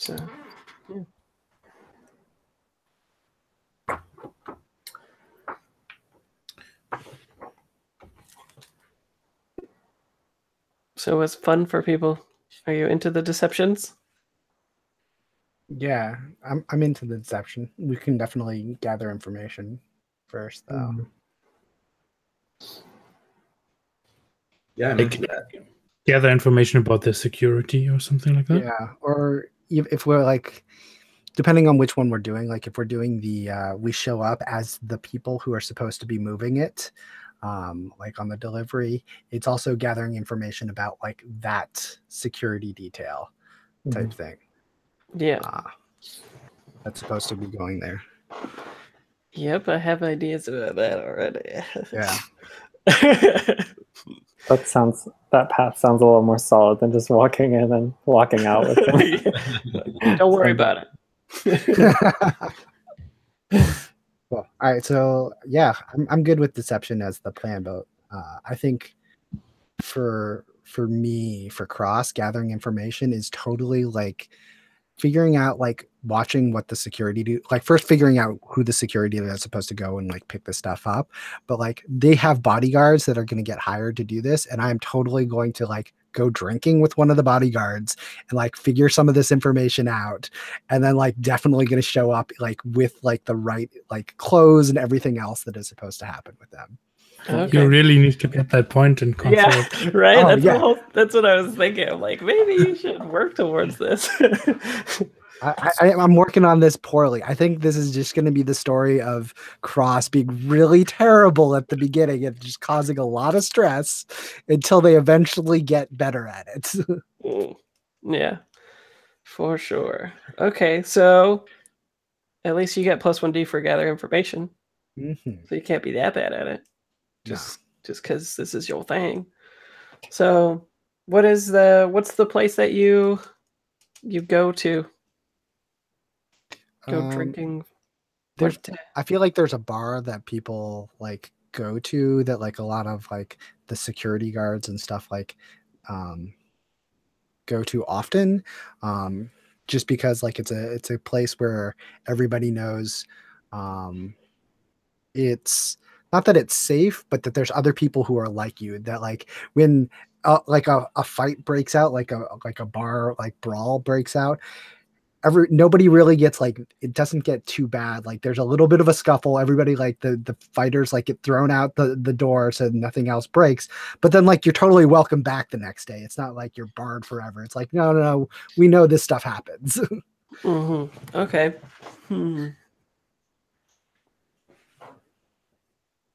That's a good name for this place. It doesn't sound like it's an underground place. It's something that's like, yeah, I think it's relatively above board, but like it's very different standards than like some other people. Like you're not going to get a lot of the city folk who like go to the clubs. This is not the club drinking bar. This is like the working class like security guards and people who like, maybe those people who like have like tough physical labor jobs would like come and like also here. It's like that type of bar. cool. Darren says the yellow brick road. You down with that? I'm down with that. Cool. So you're in the yellow brick road. So what do we see in this bar, everybody, that we know? It's like, what I want to know a detail that is like something that when you walk into a bar today, we're rooted in that, like that it looks like today's bar, and then one that's like futuristic that offsets that. What are some details about this place?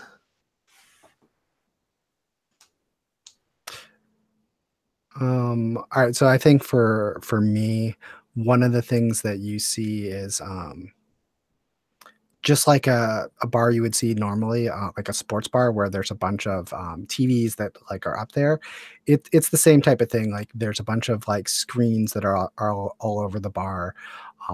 Like a whole wall is one screen where that they like show different things that are showing up there, and it's all like sporting events and things like that, and like other things that go along. And then like I think one of the things that if you know about it, like going to this place, they definitely broadcast some of like the underground fights and things like that show up here. But like you have to know when to show up, and like it's sort of like no, the bar's closed unless you know like this thing.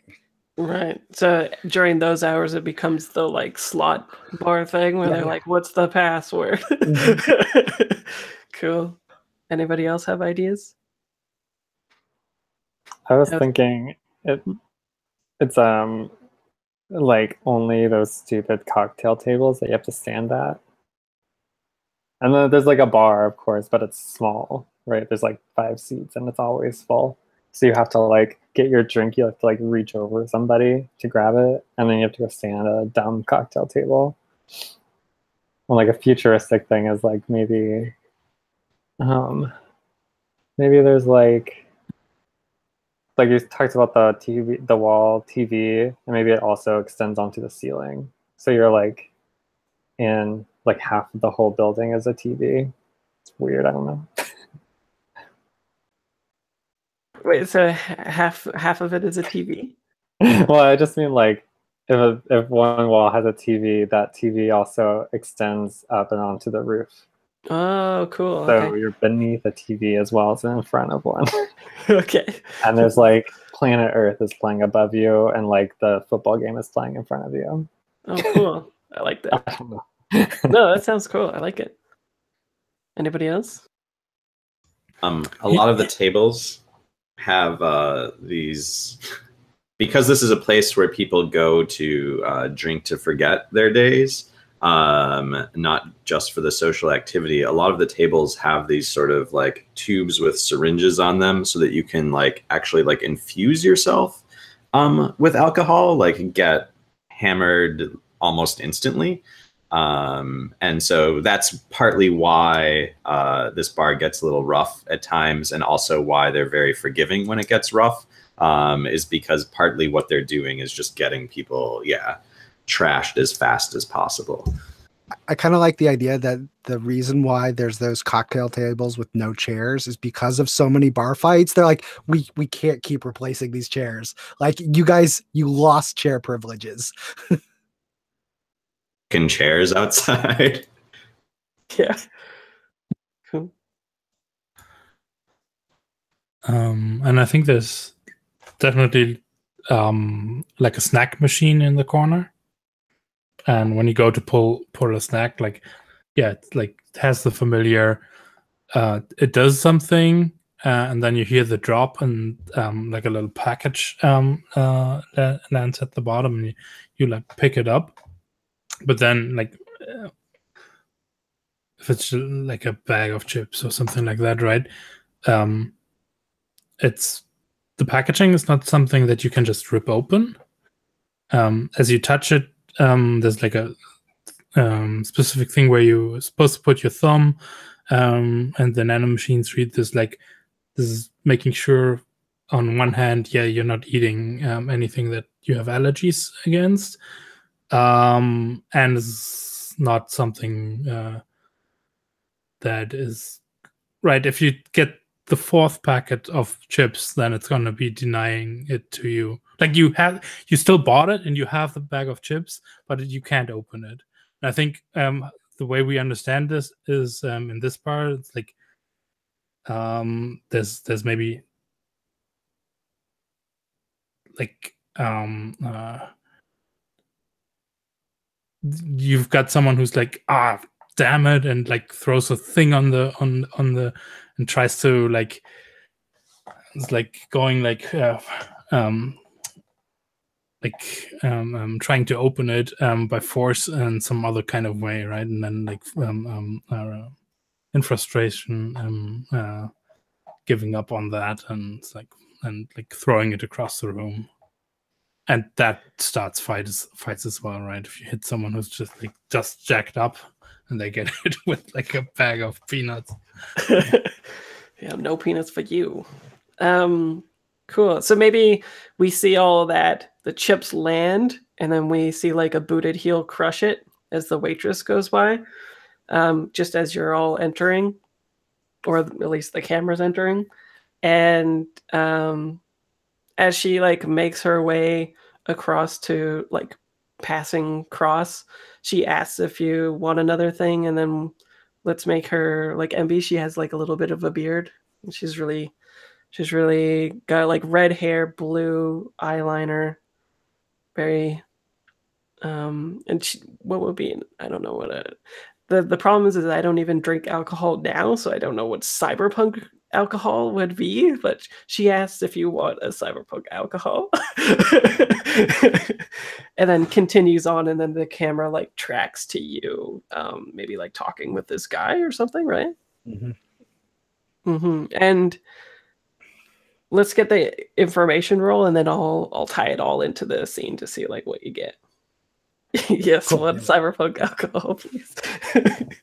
Well, I imagine the drink that I order, whatever it is, I don't know the name, but it comes like in a pint glass, and it's kind of like most of it is fairly clear, but like there's some other liquid in it that is kind of like a black smoky that like is definitely a different viscosity, so like it like mixes in a weird way within it, so like it's sort of like floating like smoke in the glass.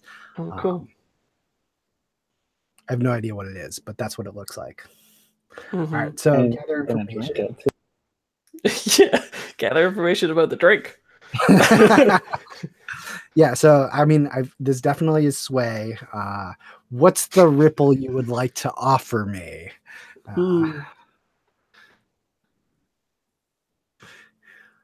The ripple is, no matter how this goes down, this guy doesn't show up for work tomorrow for some reason, and that turns some heads.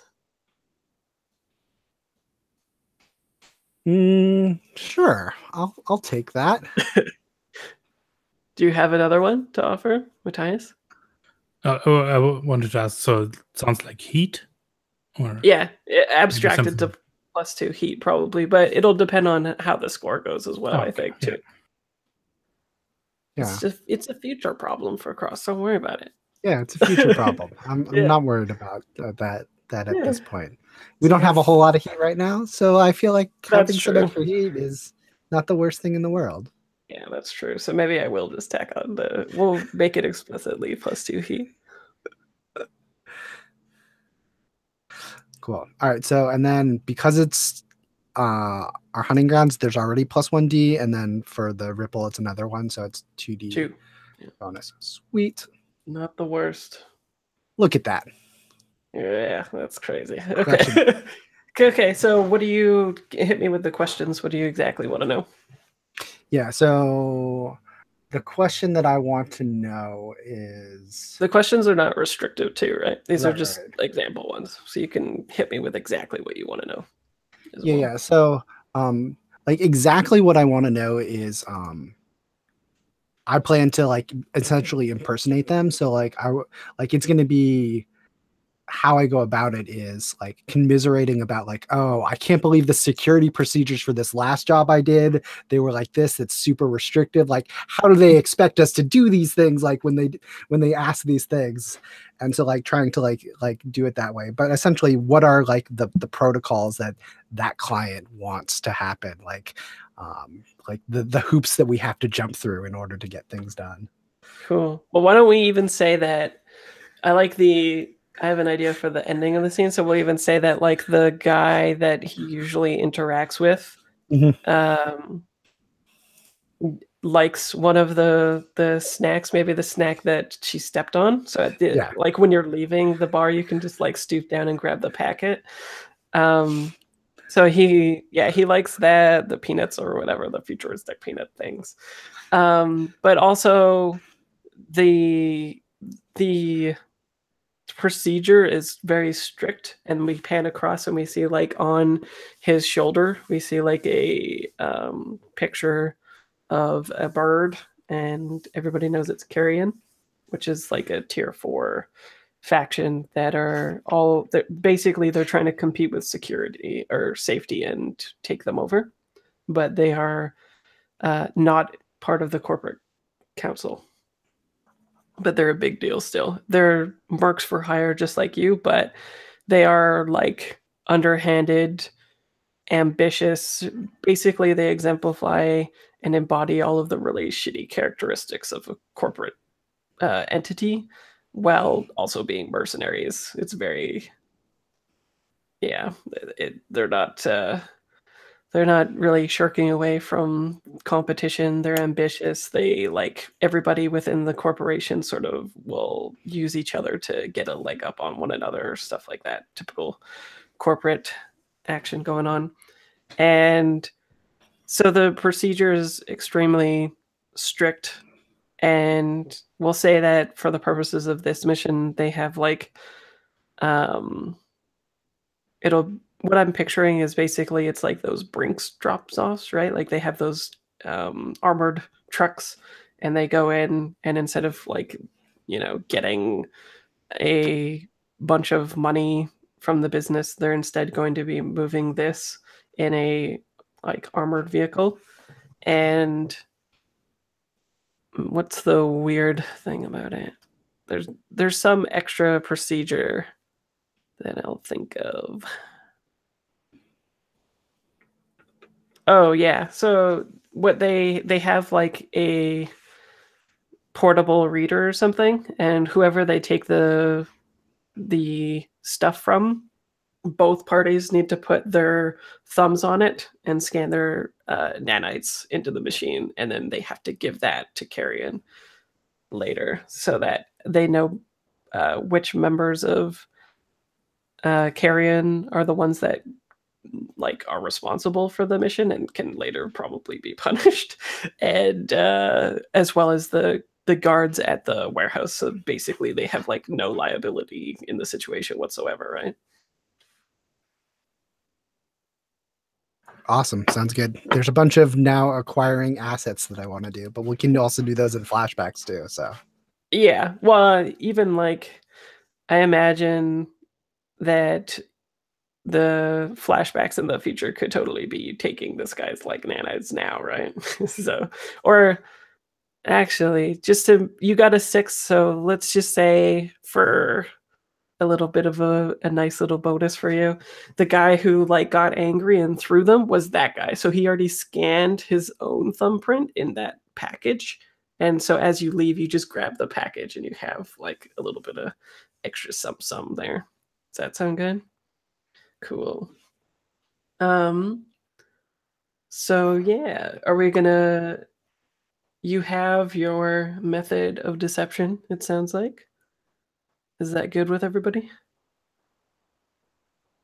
Yeah. Before we do the engagement too, since the asset I originally got was for like schematics in the warehouse, and we're not going in the warehouse. Yeah, sure. Do we want to alter that a little bit? So it's like, sure. What do you want it to be? Something that gives you a greater effect? Something that's so useful, but I don't want to like, game it because now I know exactly what we're doing. But maybe it's something like, it's like kind of a hastily put together carry-in ID for all of us. So like if they really inspected it, it probably wouldn't hold up. But like if we're just showing it to other guards, then they'll be like, oh, okay, you're in carry-in. Okay. And if it's an asset, what was the roll that you got on it again? I think it was normal. I got like a 2, but I have potency. Oh, right. Okay. So we'll say that it's going to be your standard tier, which is 0. If you want, you could spend a jewel and it would be tier +1, so it's a little bit more passable. That's probably a good idea since they're like tier 4. Yeah, and then you can crit it to make it exceptional tier +2. But I'd say it's up to you, but that's pretty expensive. 2 jewels to make it a crit. I think tier 1 is fine because I imagine this is sort of like this is like a last ditch thing to be like, hey, we're leaving, we work for you guys, yeah, bye. And this isn't going to be like the linchpin of the plan by any means. Yeah, that sounds good. Okay, so we'll say that you have that. Cool. Let's see. So you got the method of deception. What is your loadouts, people? 5. I think do I'm we going go? heavy because I am definitely set up to be like the bodyguard. Like I look like a bodyguard. No one's going to mistake me as anything but a bodyguard. Just like loaded out to bear. Cool. I'm going to go 5. I'm going to be packing. We're going in for expecting, right? So I'm the one who's has like the bigger instruments, whatever. That's what it looks like, or that's what I'm trying to make it pass at. Okay. I'm gonna go light because I'll be prowling around. You'll be like the driver or something? Or Yeah, what? that makes sense. Everyone doesn't have to be in the truck, but I could say that, especially for this shipment, it wouldn't be weird, I think, to send 4 people. That's for sure. I think I'll probably take. Well, I think I'll take normal. Cool. Alrighty. And I can look like a guard or something. Let's engagement roll it up. Who wants to do that? I I can. can do it. I love rolling. Okay, go for it. Yeah. So No, is this- go ahead. Is this operation particularly bold or daring? I think so. You guys go big or go home, I think, on things. Is it overly complex or contingent on many factors? What do we think? I don't think it's overly complex. I don't think it's overly simple either, but I don't think it's overly complex. Yeah. It could probably become complex. Well, in Very terms, quickly. well, we have to keep we'll see it how in that goes. context of a deception plan, which would be simple, right? Basically, in Mhm. terms of deception, we're Mhm. passing ourselves off as security guards and we're taking the stuff. So that's pretty simple. In Yeah. terms of Mhm. like an overall Yeah. like it might be complex in terms of an overall plan because of the small things, but in terms of deception, I think that you're fine. So you're at 2 dice for now because you start with sheer luck. Does the plan's Mhm. detail expose a vulnerability of the target or hit them where they're weakest? Take +1d. What do you think? I think it might because we're kind of like pulling the rug out from under them. No, they definitely don't expect it, I would say. But I think I mean, they have security protocols in place, like we even found out Right. about Yeah, them. that's true.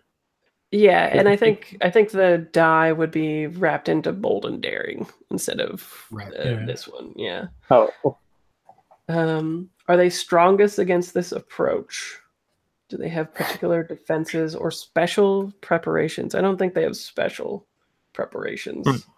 And they've hired a tier 4 people to do this for them. So Yeah, that'll no. be the actual bad thing for us in the score. The what? That we have to go against tier 4. That'll be the thing that's gonna make it hard during the score. Yeah. It's gonna be interesting. I mean, I'm totally down to try to like flashback at some point in the future of instead of like using the guy from the Carrions thing of like grabbing DNA from a member of the coil to use instead. Jeez, the coil's just getting a bad rap. oh, that's pretty Just having like a rough time. Okay. Do you have any friends or contacts that could provide aid or insight for this operation? My friend is a career criminal. Maybe we could leverage them to cause distractions or something, cause problems on the route. I don't know why that would help. We're trying to like disrupt. Like I Never don't know about that. Never mind. Yeah. Okay. So no. Okay. Sounds good. Any enemies? No. Although maybe next time the coil might pop up if you're continually being like, fuck the coil. Any other elements? Yes, they're a higher tier. So I think you go down to 1 die on this. Engagement roll. Boom. This is technically manufactured light and not carrion, so that's something. Their carrion is 4, manufactured light is 3, I believe. Let me just double check.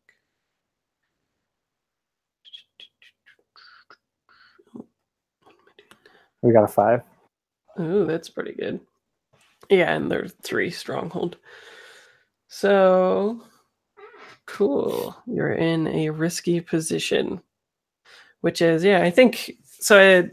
Do you guys want to acquire the asset of this truck and stuff then? How do you do it? Do you like take out these guys on the way there, or do you just rent a truck before them, or what's the plan? I mean, they're tier 4, so like taking it out beforehand feels like that's a pretty big ask. Well, I mean, for one thing, you could easily have, I don't know, like poison this guy's drink or something like that, right? Mm-hmm. I don't know. What do people think? I'm totally down to like take them out beforehand and show up in their gear with everything that they have. Absolutely. Yeah, I like that. I kind of like the idea of like they're headed there and maybe Yeji hops on at a stoplight kind of thing and then takes them out there. Yeji's pushing like a cart or whatever across the road and they're like, fuck. And then you suddenly got a gun. So potentially we could, because there are a couple of people and we are, that this is a team action. Sure. Totally. Someone takes the lead on, right? Oh yeah, I think so for sure. What action do you think it is to take it then? Either ghost or combat, right? Yeah, ghost would be like we're quick taking them out and we don't make a lot of noise. And combat is probably like they pull up at the light, somebody opens the door and shoots them in the head, right? Basically. So what do you think it is? It depends who wants to lead this in a sense as well. Like, yeah, that's true. I don't have a point in ghost or combat. So. The Steve is probably not the leader. I mean, I've got 2 points in both, so I've got 1 in both. That sounds like Yeji was taking us on this journey. I was gonna say Yeji sounds like the team lead on that. I've got 3 on ghost, so I can. Oh dang! I think ghost sounds like more our style too. Yeah. Okay, so what? Like hop on at this stop sign and then just kind of like make my way to the cab and slink in. Maybe the window's open and just take care of business there. Nice. Okay. And so you're not killing them, right? Because it's not combat. You're just sort of like incapacitating them or something? I mean, yeah, it's your view on that. If I only have to incapacitate them, I'm perfectly satisfied at leaving it that. But well, it's up to you guys. I like combat to me would be like I'm shooting them in the head. Prowl is like I'm sneakily doing whatever. It could definitely be a backstab, right? So yeah, I mean I think it would be. I don't think Yeji would have any qualms about killing them. Yeah. Well, because I'm just asking because that's heat, right? Like when you kill people on the job, you get more heat. Yeah. I also don't think Yeji is too concerned about heat. Okay. So you're just like knifing them? Yes. I mean, strategically it makes sense, but I think Yeji is, okay. Willing to do that. But what does the rest of the group want her to do in this situation, I think is partly the question. You're the expert on this, so. Yeah, especially with 3 dots. Well, I say kill him. We don't want him to catch up to us. In some way, if something were to go wrong, like let's just take them out, and then that gives us a pile of DNA that we can work with, and possibly more nanites and that kind of thing. That's true. So. Okay, so everyone group action, ghost it up. If you fail, you're stressing out, Yeji. So I just roll my ghost? Is that Not it? yet. We need to know the position because we might need to put right. We're T0. We're going against them. I think we all need to join in this to not like get a penalty on the effect. Yeah. Otherwise, I would just not join in because I can't contribute much. But I think we all need to here. Yeah. I think with all of you against it, scale is fine. I think it's going to be risky, desperate, and Yeji, you can push yourself to make desperate standard. And then everybody can do the group action to try to get the standard effect. So risky limited for. Yeah, risky limited for everybody else. Yeji, you can try to get that standard if you push yourself. Yeah, I'll push myself. Cool. So when you push yourself, don't add an extra die, just make the effect higher. Okay. And what about everybody else? Are they pushing themselves? I'll push myself. I almost want to ask for a ripple, but not now. Not now. Yeah, I'm pushing myself as well. I think I'm going to keep my 2 dots and not push myself. I've got other things I'll probably spend the stress on. Mm-hmm. Okay. Sounds good. Oh, wait a second. I'm pushing myself not for a die. I'm pushing myself for position. Okay. To also look competent. If I make it. Yeah. Okay, I'm Push ready. myself. Oh, you're already. Oh, So yeah, far- sorry. So for 4 is highest, but no one's stressing people out. I thought you had a. Oh yeah, never mind. I thought that was Yeji at first. I was like, what happened to 3 dice? So yeah, you're still stressing out, Yeji. So it's risky standard or For you, risky standard, yeah. and then no bonus dice. Sorry, I'm just learning all the mechanics as well. Yeah, no bonus dice because you're pushing yourself instead of a die to regular effect, so that you're not. Well, there you go. Okay, so you're lucky. And you somehow need to compensate for my inability to do the job properly. That's how. And it stresses you out a bit. Yeah. Yeah. Otherwise, it takes 1 stress because I rolled 3. Yeah, so you take 1 stress, and you're compensating for Steve, the Steve. Yeah. So maybe the Steve was doing the cart across the road thing to kind of like slow things down a little bit, and just did not get into the road in enough time, and so like Yeji had to like scurry a little bit faster than was intended to like catch up to the truck in time. Yeah. So with a 6, let's say that like something is blocking the road, and they keep like looking down this alley because it's like a faster shortcut, and eventually the guy's just like, oh fuck this. It's like the typical LA traffic thing or something, right? Where they're just like, we're gonna be late, something like that. They turn down the alley, and then you guys strike, right? So everybody's got their blades probably marked, or weapons, however you want to be taking out these people. Each of you take out 1, except maybe the Steve who falters a little bit, and Yeji has to finish the guy off or something like that, right?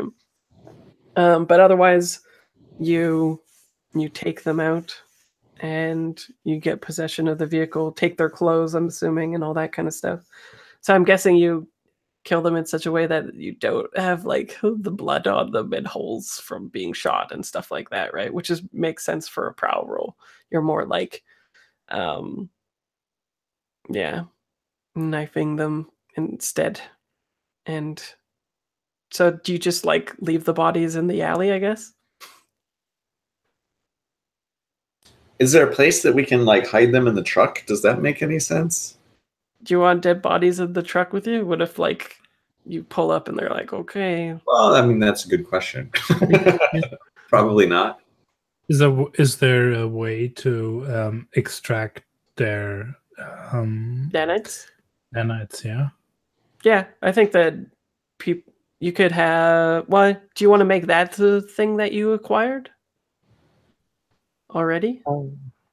Could I do it with hacking gear? Does that make sense? Oh yeah, I think so. You can No, maybe. I can. Well, you were watching the warehouse, and your role was hack.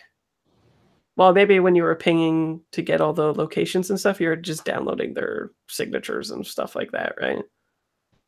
Onto like this dummy drive or whatever. I'm sure that would be an easy thing to get.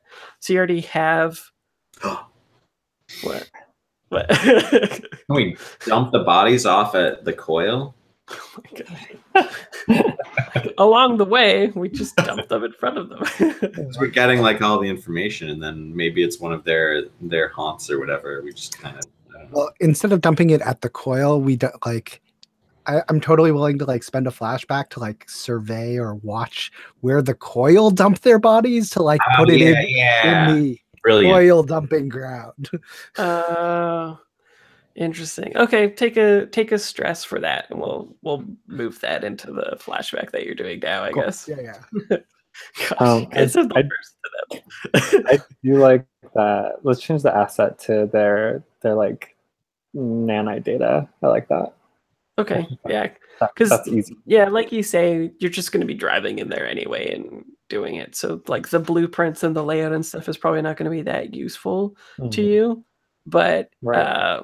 yeah, I like the idea of like us retconning a little bit in this flashback to you being in the payphone, you're hacking, and maybe you've got that cord, like you said, plugged into the payphone, and then we see you like walking with this cord trailing behind you in the wet or whatever, and as these people are, I don't know, throwing out some of their used things, like the guards like drink something like a pop can or whatever, and then you like grab it and then like imprint the data, something like that. Yeah, that's cool. And that's when you introduce that the asset you have is that this faked version of the things that you need to provide carrying with the things, right? Just so the guards know that it's on the up and up with you scanning in both of your nanites.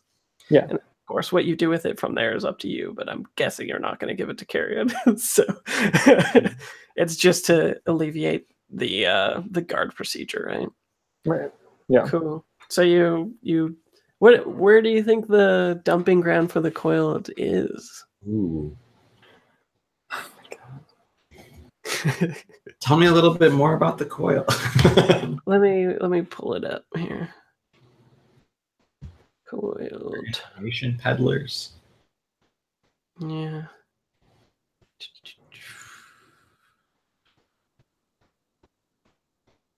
Okay, stigma. Coil. They're dippers who take data from streams of data being piped out into the headquarters of information in the White District. Ooh, that's actually bad too, because I even have it written as like the main person, Jay, is a pardoned tipper and like pioneer of this stuff. And basically in my notes I have like one fuck up and the tracers put him in the slammer, basically. It's like already written down. So yeah, that's interesting. But yeah, what they do is they basically illicitly have data hookups that around the city where they're trying to grab information as it's coming out of information's headquarters in the White District. So I'm not sure that they're like killers, but you could implicate them by like, I don't know. Oh, I know. Maybe the clothes that you use to implicate the coil. Maybe similarly, you're wearing this in the job and make sure that there's a camera on you or something like that in the alleyway, and then you kill them. You look like the coiled, which is definitely like not characteristic of them. They're not killers and stuff, but yeah, in like 2 days or a week or whatever, right? They're just like hired or like doing something that's going to get the attention of tracers for sure. I just imagine like there's a little like split screen of like Tracer looking at the film from like flash forward. They're like, man, the coil must be really desperate to doing all these jobs they don't normally take. Yeah. Yeah, it'll be interesting. Okay, so and then in terms of the bodies, yeah, what do you do with them? Do you leave them in the alley, or as Darren says, do you fertilize the garden with them, or what? Just a macabre suggestion. If you're already framing them as the coil, you could just dump them or whatever, right? But if you want to be fertilizing, that's fine. I don't think you get mechanical benefits out of it, but yeah. Our plants will grow better. We get to check a clock segment. Yeah, but also, I mean, that could be a thing if you want, because then it's a community garden, and I have definite ripples in the future to offer you. Like, somebody's gardening and some shit happens. They put like the spade or the shovel into the garden and a little bit of blood comes up or whatever. Well, ideally the body would decompose. Not just a meat sack. Well, it takes a while though, right? Well, allegedly. Allegedly. Well, anyway. We have nanites. Yeah. We'll feed them to the microbot fishes in the ponds that you're gonna make. I just need to know if they're going to be in the vehicle or not. Sorry. No. Also, I think time is kind of the essence in this mission, right? There's a timetable we need to keep to. Right. Yeah. So they're just like dump the bodies in that alley, right there. Like they don't even get back in the car. Like there's probably some like garbage like can or dumpster or something like that. And we just kind of like leave them there. I almost imagine, since like we didn't kill them with like blood or anything, there's definitely like a couple of signs. Like we lean them up against the wall and like have the cardboard sign that says "Will work for food." Now that they're like stripped of all their clothing and just like leaving it leaned up against them, so it looks like they're passed out. Nice. Okay. All right, and then you just proceed right to the warehouse and try to make it as you can. And yeah, I think that's even better too, because before the plan was like you'll come before the real people. Now you're coming on time as the real people, right? So it's even better, I think. So you roll up, and I picture it as just like a typical huge warehouse with like those. I almost picture it as like an airplane hangar. That's like how big it is, with those huge metal doors that part. And Indiana Jones style, there's like all those crates and boxes piled up. And we see all the like markings of ML, manufactured light, on all of the boxes. And yeah, I think there's probably it's definitely a well-guarded facility, because especially of what they are protecting at the moment. So let's say that there's like 12 guards total, and like 2 on either side of you that greet you in sort of like a cautious but friendly way as you roll up, right? So here's the question that who of us is usually the face on these kinds of things, right? Who does the talking in this situation? Sure. Yeah. I mean, it is not Cross. Are you sure? Cross tries to do everything.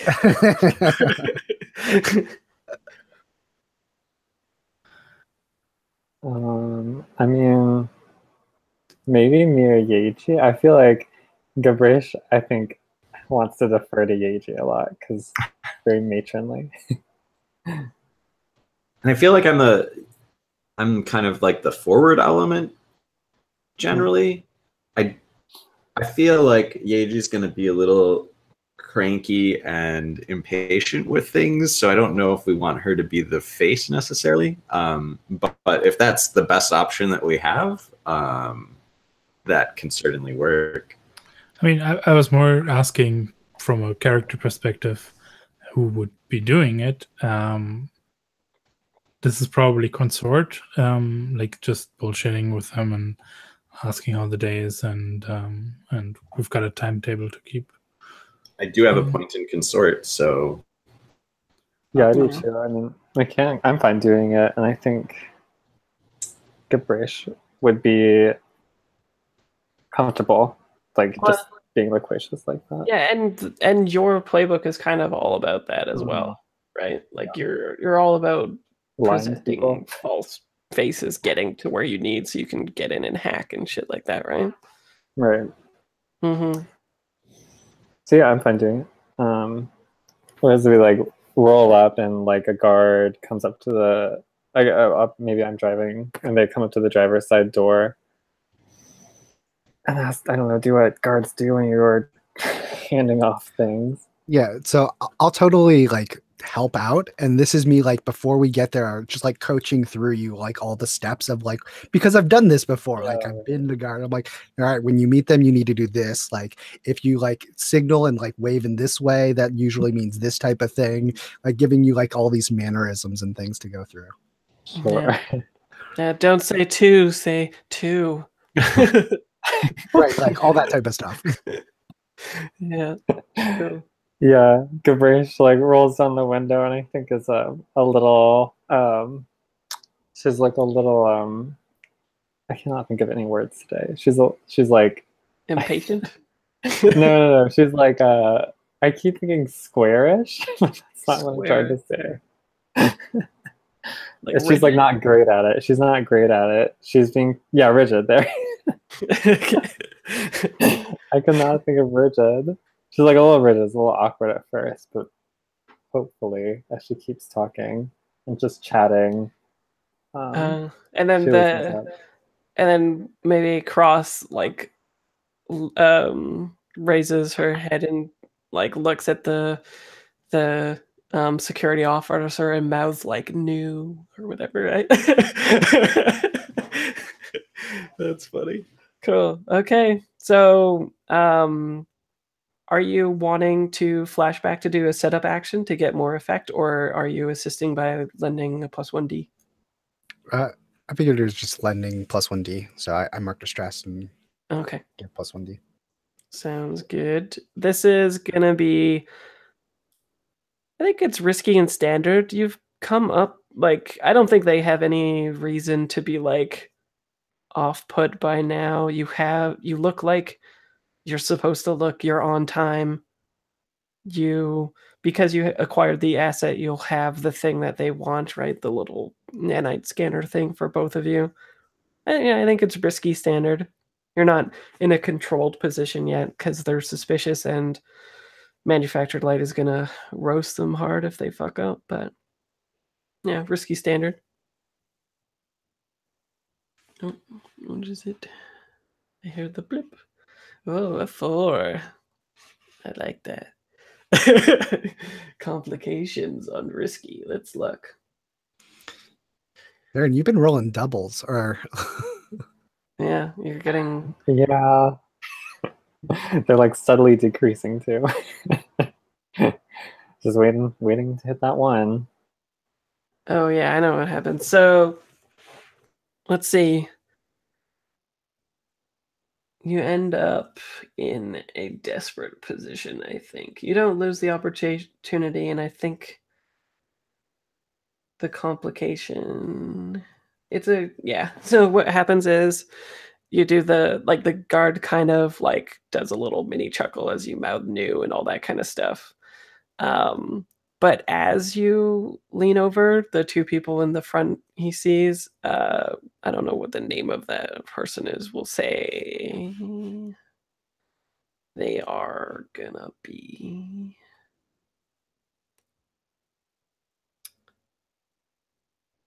Marquetta was the person that you were like fleecing at the bar, we'll say. And they're like, no Marquetta today, and their eyes like sharpen on you, and they say, one person changing their shift isn't that strange, but two people? I mean, Marquetta couldn't come in. She was scheduled to be here, but things I think she went a little bit too deep last night and she couldn't make it. So I mean, last minute call. That's what happens. Okay, so mechanically, did you guys want to resist the complication, or are you trying to sway or consort them to get through this one? Um, I'm at first trying to sway. Yeah. Okay. Yeah. I think I like going along with that. Capricia's like so very even more rigid. Capricia's like, yeah, you know how that bar is. You know that bar. That, You know, well, yeah. and you know you've already been coached by Cross before that. You know what it is that they like to drink. What that inky black thing, cocktail thing, or whatever, right? So You had a little too much cyberpunk alcohol. Got wild last night, you guys. Okay, so roll desperate sway, so mark XP. Okay. And it's Do you have desperate devil's bargain? standard. You can push yourself for more effect. Ripple, I don't know. Does someone have a good ripple?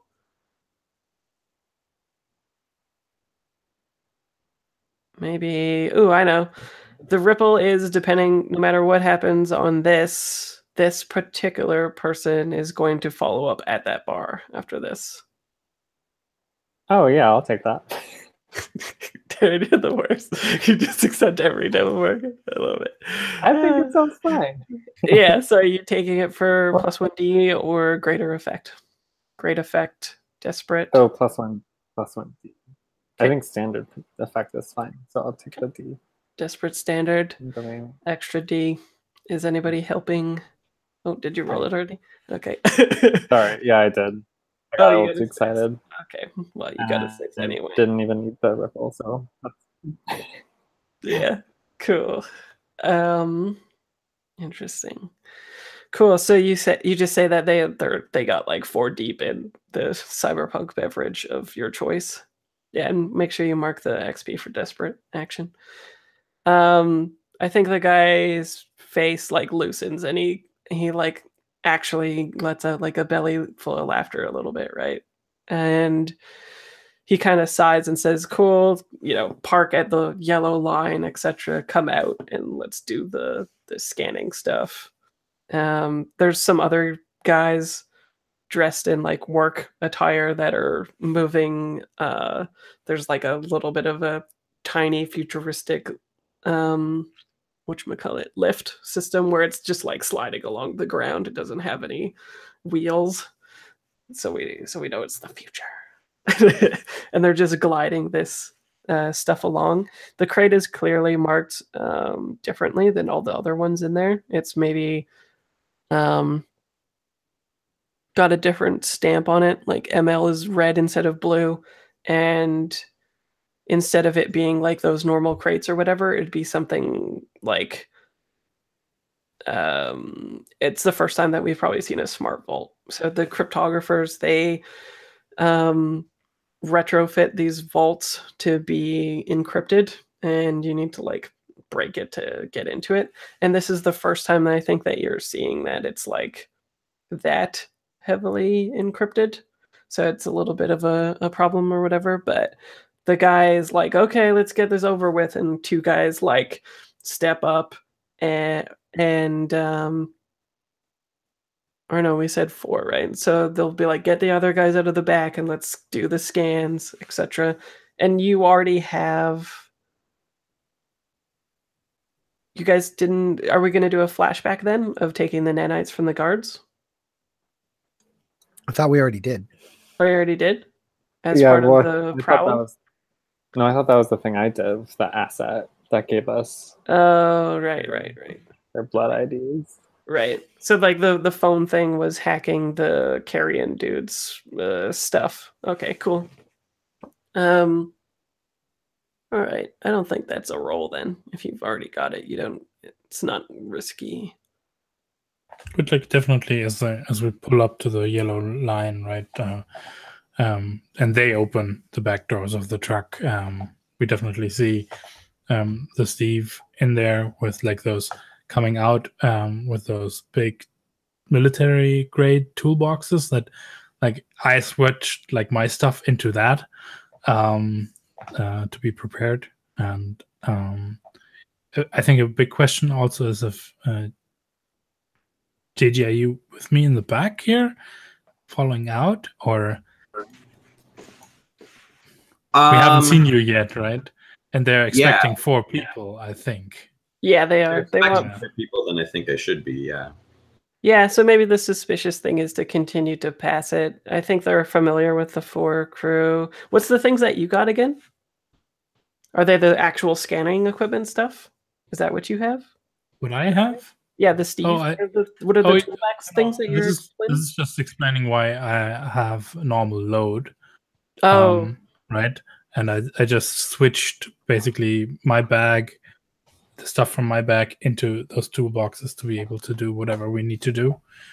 And the rest is just it's just their equipment. okay, cool. That was on board. Yeah.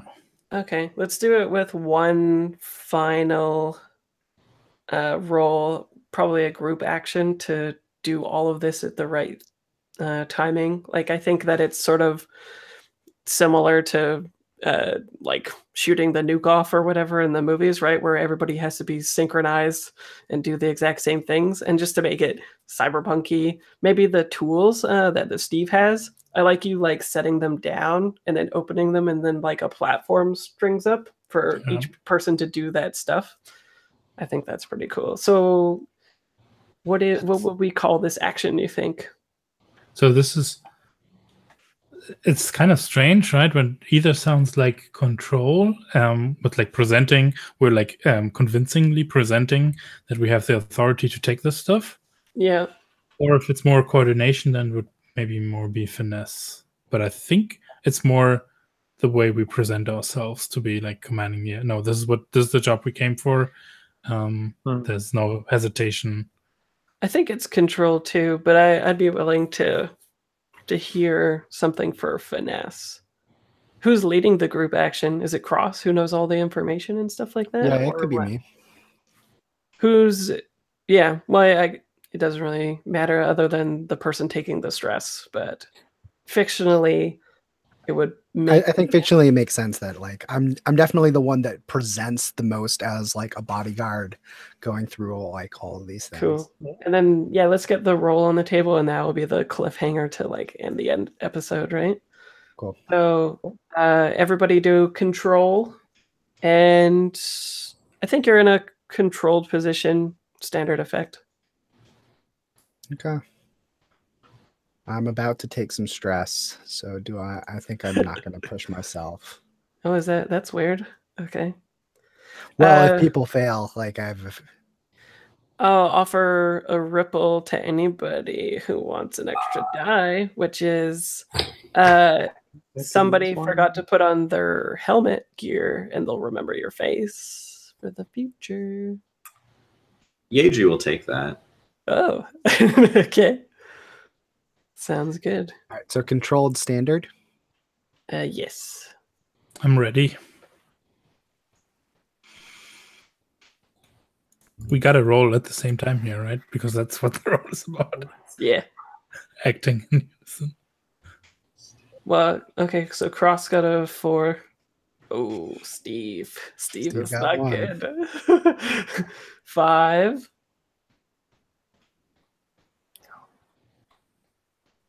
Ooh, Sorry. So I take 2 stress. 2 stress. Highest is 5, Yeji, which is kind of funny. Cool. So let's see. What do we close on? It's a controlled position.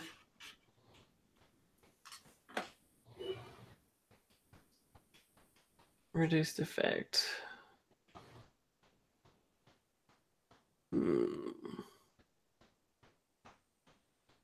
Ski position. Oh yeah, I think we get the classic scene where the green lights come up, right? As everybody's scanning, it's like goes red to green, red to green, red to green, and then one of them just stays red for a second, right? And it's who got a 1? It's the Steve for sure. The Steve's one, you put your finger on it and it just like does the ear or whatever, right? Instead of going green. And then the guy like looks at you a little bit suspiciously, and his hand moves towards his holster. And then that's maybe like when we cut. Maybe next time we'll see if you resist it or whatever, right? Yeah, it's cool. Ear. I'm really good at the noises, as you can tell. Let's quickly do the XP then, if people have enough time. Is that cool? Cool. Let's do it. Cool. Let's go right to left this time. Yoshi, do you want to do your XP, read your XP trigger stuffs? Sure. You addressed a challenge with violence or coercion. Well, I think we addressed the thing, the taking the truck with violence. We killed people, so I think that's 1 XP for that. Well, the scene was coercion as well, right? Yeah, Like you're definitely. yeah. Oh, yeah. I guess we're also coercing the other people, everything. So definitely that. So, There was a lot of coercion, I think. so I'll take 2 for that. Express your beliefs, drives, heritage, or background. I think bringing up like the forge and trying to drive to get Merrick to do it, hit that. So I'll take another one for that. For 3, I don't have any traumas yet, and I didn't struggle with my vice yet. So 3 XP, which I'm dumping all into resolve so I can level that up. So I actually have a dot in, I think sway is what I'm going to put it in. I think you were talking a little bit more about your character in downtime than just 1 as well, though. Like every scene for downtime, That's true. bringing into your background. All right, so I'll take 1 more in that. I think so. For 4 total. I think I'm still going to put the dot I just gained in resolve into sway because I think that's what I've been sort of doing. Yeah, it seems like you might want to get something in that. Yep. Cool. What about Yeji? So address the challenge with stealth or evasion. Probably a couple points in that. Express beliefs, drives, heritage, or background. I feel like that's a couple points in between her like going down into the criminal underground and finding a contact there, as well as like her concern about the plan to start like producing screen is kind of tying back to like her reluctance to like to have that particular type of heat on her. And background or belief drive, I think too. You were hitting on the whole like she's got Alzheimer's and has that she has a cybernetics so that she can remember people still, that kind of thing. I think that was good. Cool. But then I don't know. Would some of that memory stuff then count as you struggled with issues from vice, root, or traumas? Do you picture your the struggling with Alzheimer's and stuff like that as part of your root? With root being the forged, your vice is gambling, right? Yeah. So I don't think that caused you trouble. Trauma, you don't have one yet. I feel like it would be a stretch to take XP there, honestly. So I'm fine without that. Yeah. Okay, cool. So 4 total. Sure. And what about the stave? Yeah, we had 2 or 3 addressing a challenge with technical skill. Yeah. I was prepared to have things go to mayhem, but we didn't need that yet. Yeah, anyway. We'll see. And for beliefs, drives, heritage, or background. So we see something about his background having like a working family type background, and maybe this is a clue that he doesn't want to deal with that shit. That's why he's in this line of work, with the whole contrast between like someone doing like hard manual labor in the garden. Right. I don't think we ever see the Steve actually working in the community garden, Nice. like or getting himself dirty or something like that, right? But we also saw his drives in terms of technical mastery. So there's definitely an ambition there. Cool.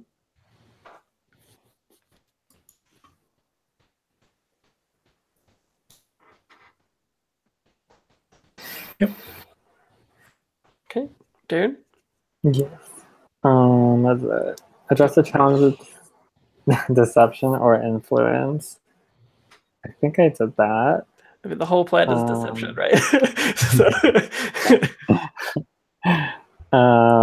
Definitely. And then expressing belief, strategy, heritage, or backgrounds. I think we saw a little bit of their backgrounds when we were doing those flashbacks to talk about convincing Merrick. Well, and your downtime actions were all about interacting with haunt community, right? Mm-hmm. Ugh, so much experience. And then vices or traumas during the session. Or your root. That didn't come up. Well, so here's the thing, like the part of the root thing that I brought up with that guy is that most people in the city, depending on their route, would benefit from screen being a public thing, right? Mm-hmm. So if you felt like your character struggled with making that decision, that could be an XP thing, right?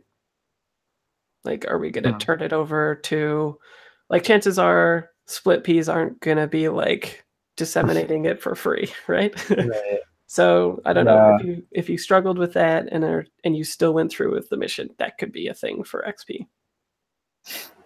Yeah, I'll have to waste that next time. That's true. Well, because you were talking about it at the beginning of Outforged communities. So what do you think? Yeah, I do. Yeah, sorry. As a side note, I was like, I should bring that up more. Oh, okay. So you did take it? Yes. Cool. And your playbook. Who wants to read those? I can. I've got it open here. Execute a successful accident, disappearance, murder, or ransom operation. Well, you murdered the shit out of those people. So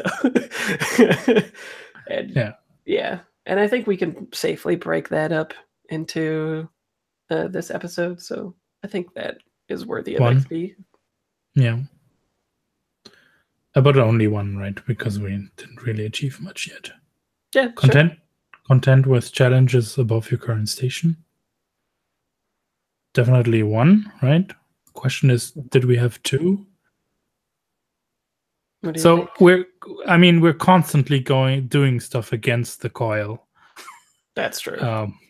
And everybody is above you. So yeah, and this will have repercussions, right? So yeah, that's the nice thing about Tier 0 is you're like getting that XP pretty good every time because everybody's better than you.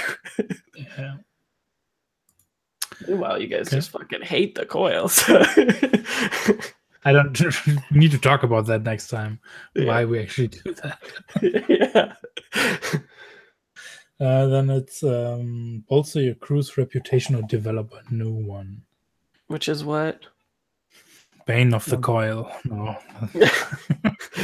What is your reputation though? Professional. Oh. I think that we saw that at least one with this similar thing, right? Where you're like, you could have I think that job murdering the people would have looked professional regardless, but then you also had the foresight of wearing your coil stuff again. So I don't know. What do you think? Yeah, I mean, I think we expressed our current drive. I don't think we got our current reputation, but not necessarily got a new one yet. Yeah, so it's one. I would actually even say maybe two with that scene for cooperation in the gazebo. Oh yeah, where he was continually like impressed by what you did, taking on a new job that was above you. You got +3 status with them now. Yeah, I don't know. So it's up to you. I'd say one or two. Well, what does the rest of the group think? One or two? Mm-hmm. As much as I would like a second experience, I feel like it's one. I felt like that the scene in the gazebo, even though that felt more like ramifications from our previous actions than necessarily. Sure. It's all that all of that together as one. Yeah. Sure. Express the goals, drives, inner conflict, or essential nature of the crew. What do y'all think? So apparently we're not above murder if that's the most efficient path. I think that's definitely a new thing. Yeah. Inner That's conflict. essential nature. What inner conflict? I would say the people struggling about. Oh, Darren's gone. I would say the people struggling with the screen stuff. Yeah. That could be a thing, maybe. Also, Yeji made it a point of saying, "I'm not into something." Right? What was that about? About turning over Merrick to be a double agent. Right, and that was So particularly called out in a flashback scene. True, and to speak in now like garden analogy, that's like the budding of a inner conflict. Yeah, And, yeah, I think at least one. Darren's back. yeah. One for the essential nature. We're definitely willing to murder if it's appropriate, or not even appropriate, if it's just a good part of the plan. Yes. So we don't have scruples there. Yeah.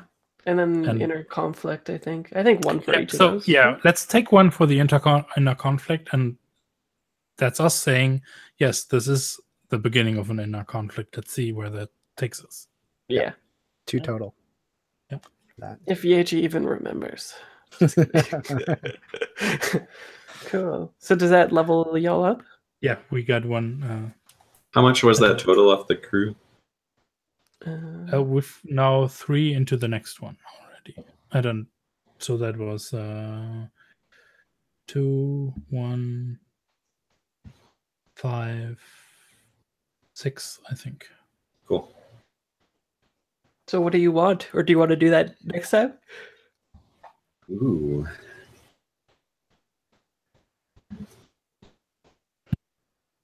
I do not know what I would want to pick for an upgrade yet.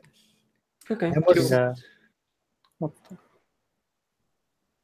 I was gonna say I almost feel like if we're getting known for greater rep and stuff like that, it would make an argument that like the turf that we have is sort of expanding.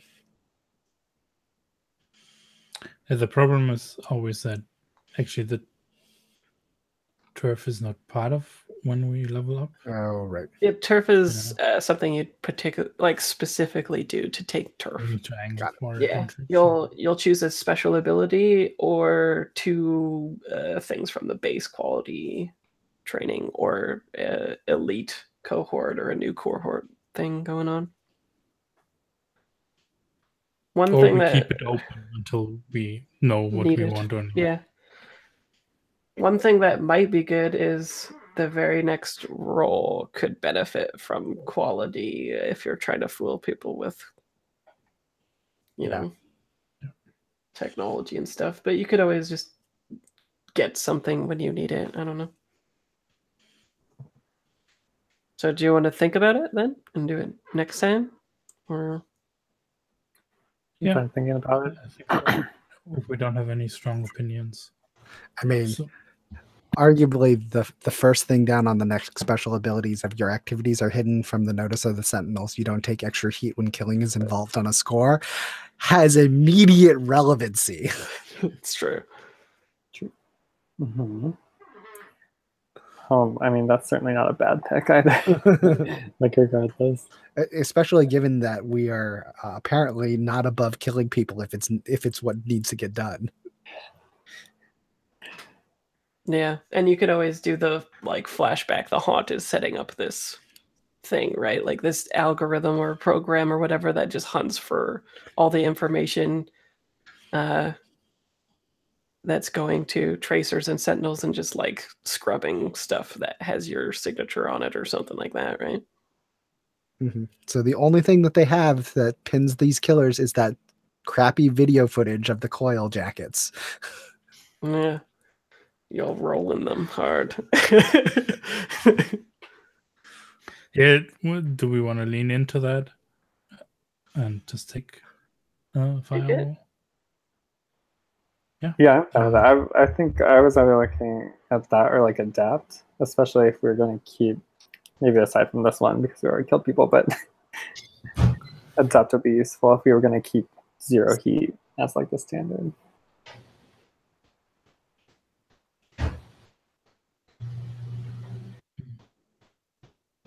Yeah, I mean, adept seems kind of fun, but firewall is definitely immediately relevant.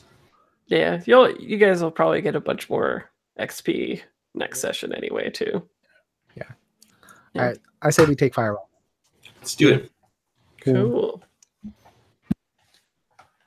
Done. Nice. Nice. Yeah, that'll be cool to display in the fiction next time too, when we're like doing all the ramifications of heat, when you guys are all like, but wait, actually, those people are just totally on the coil.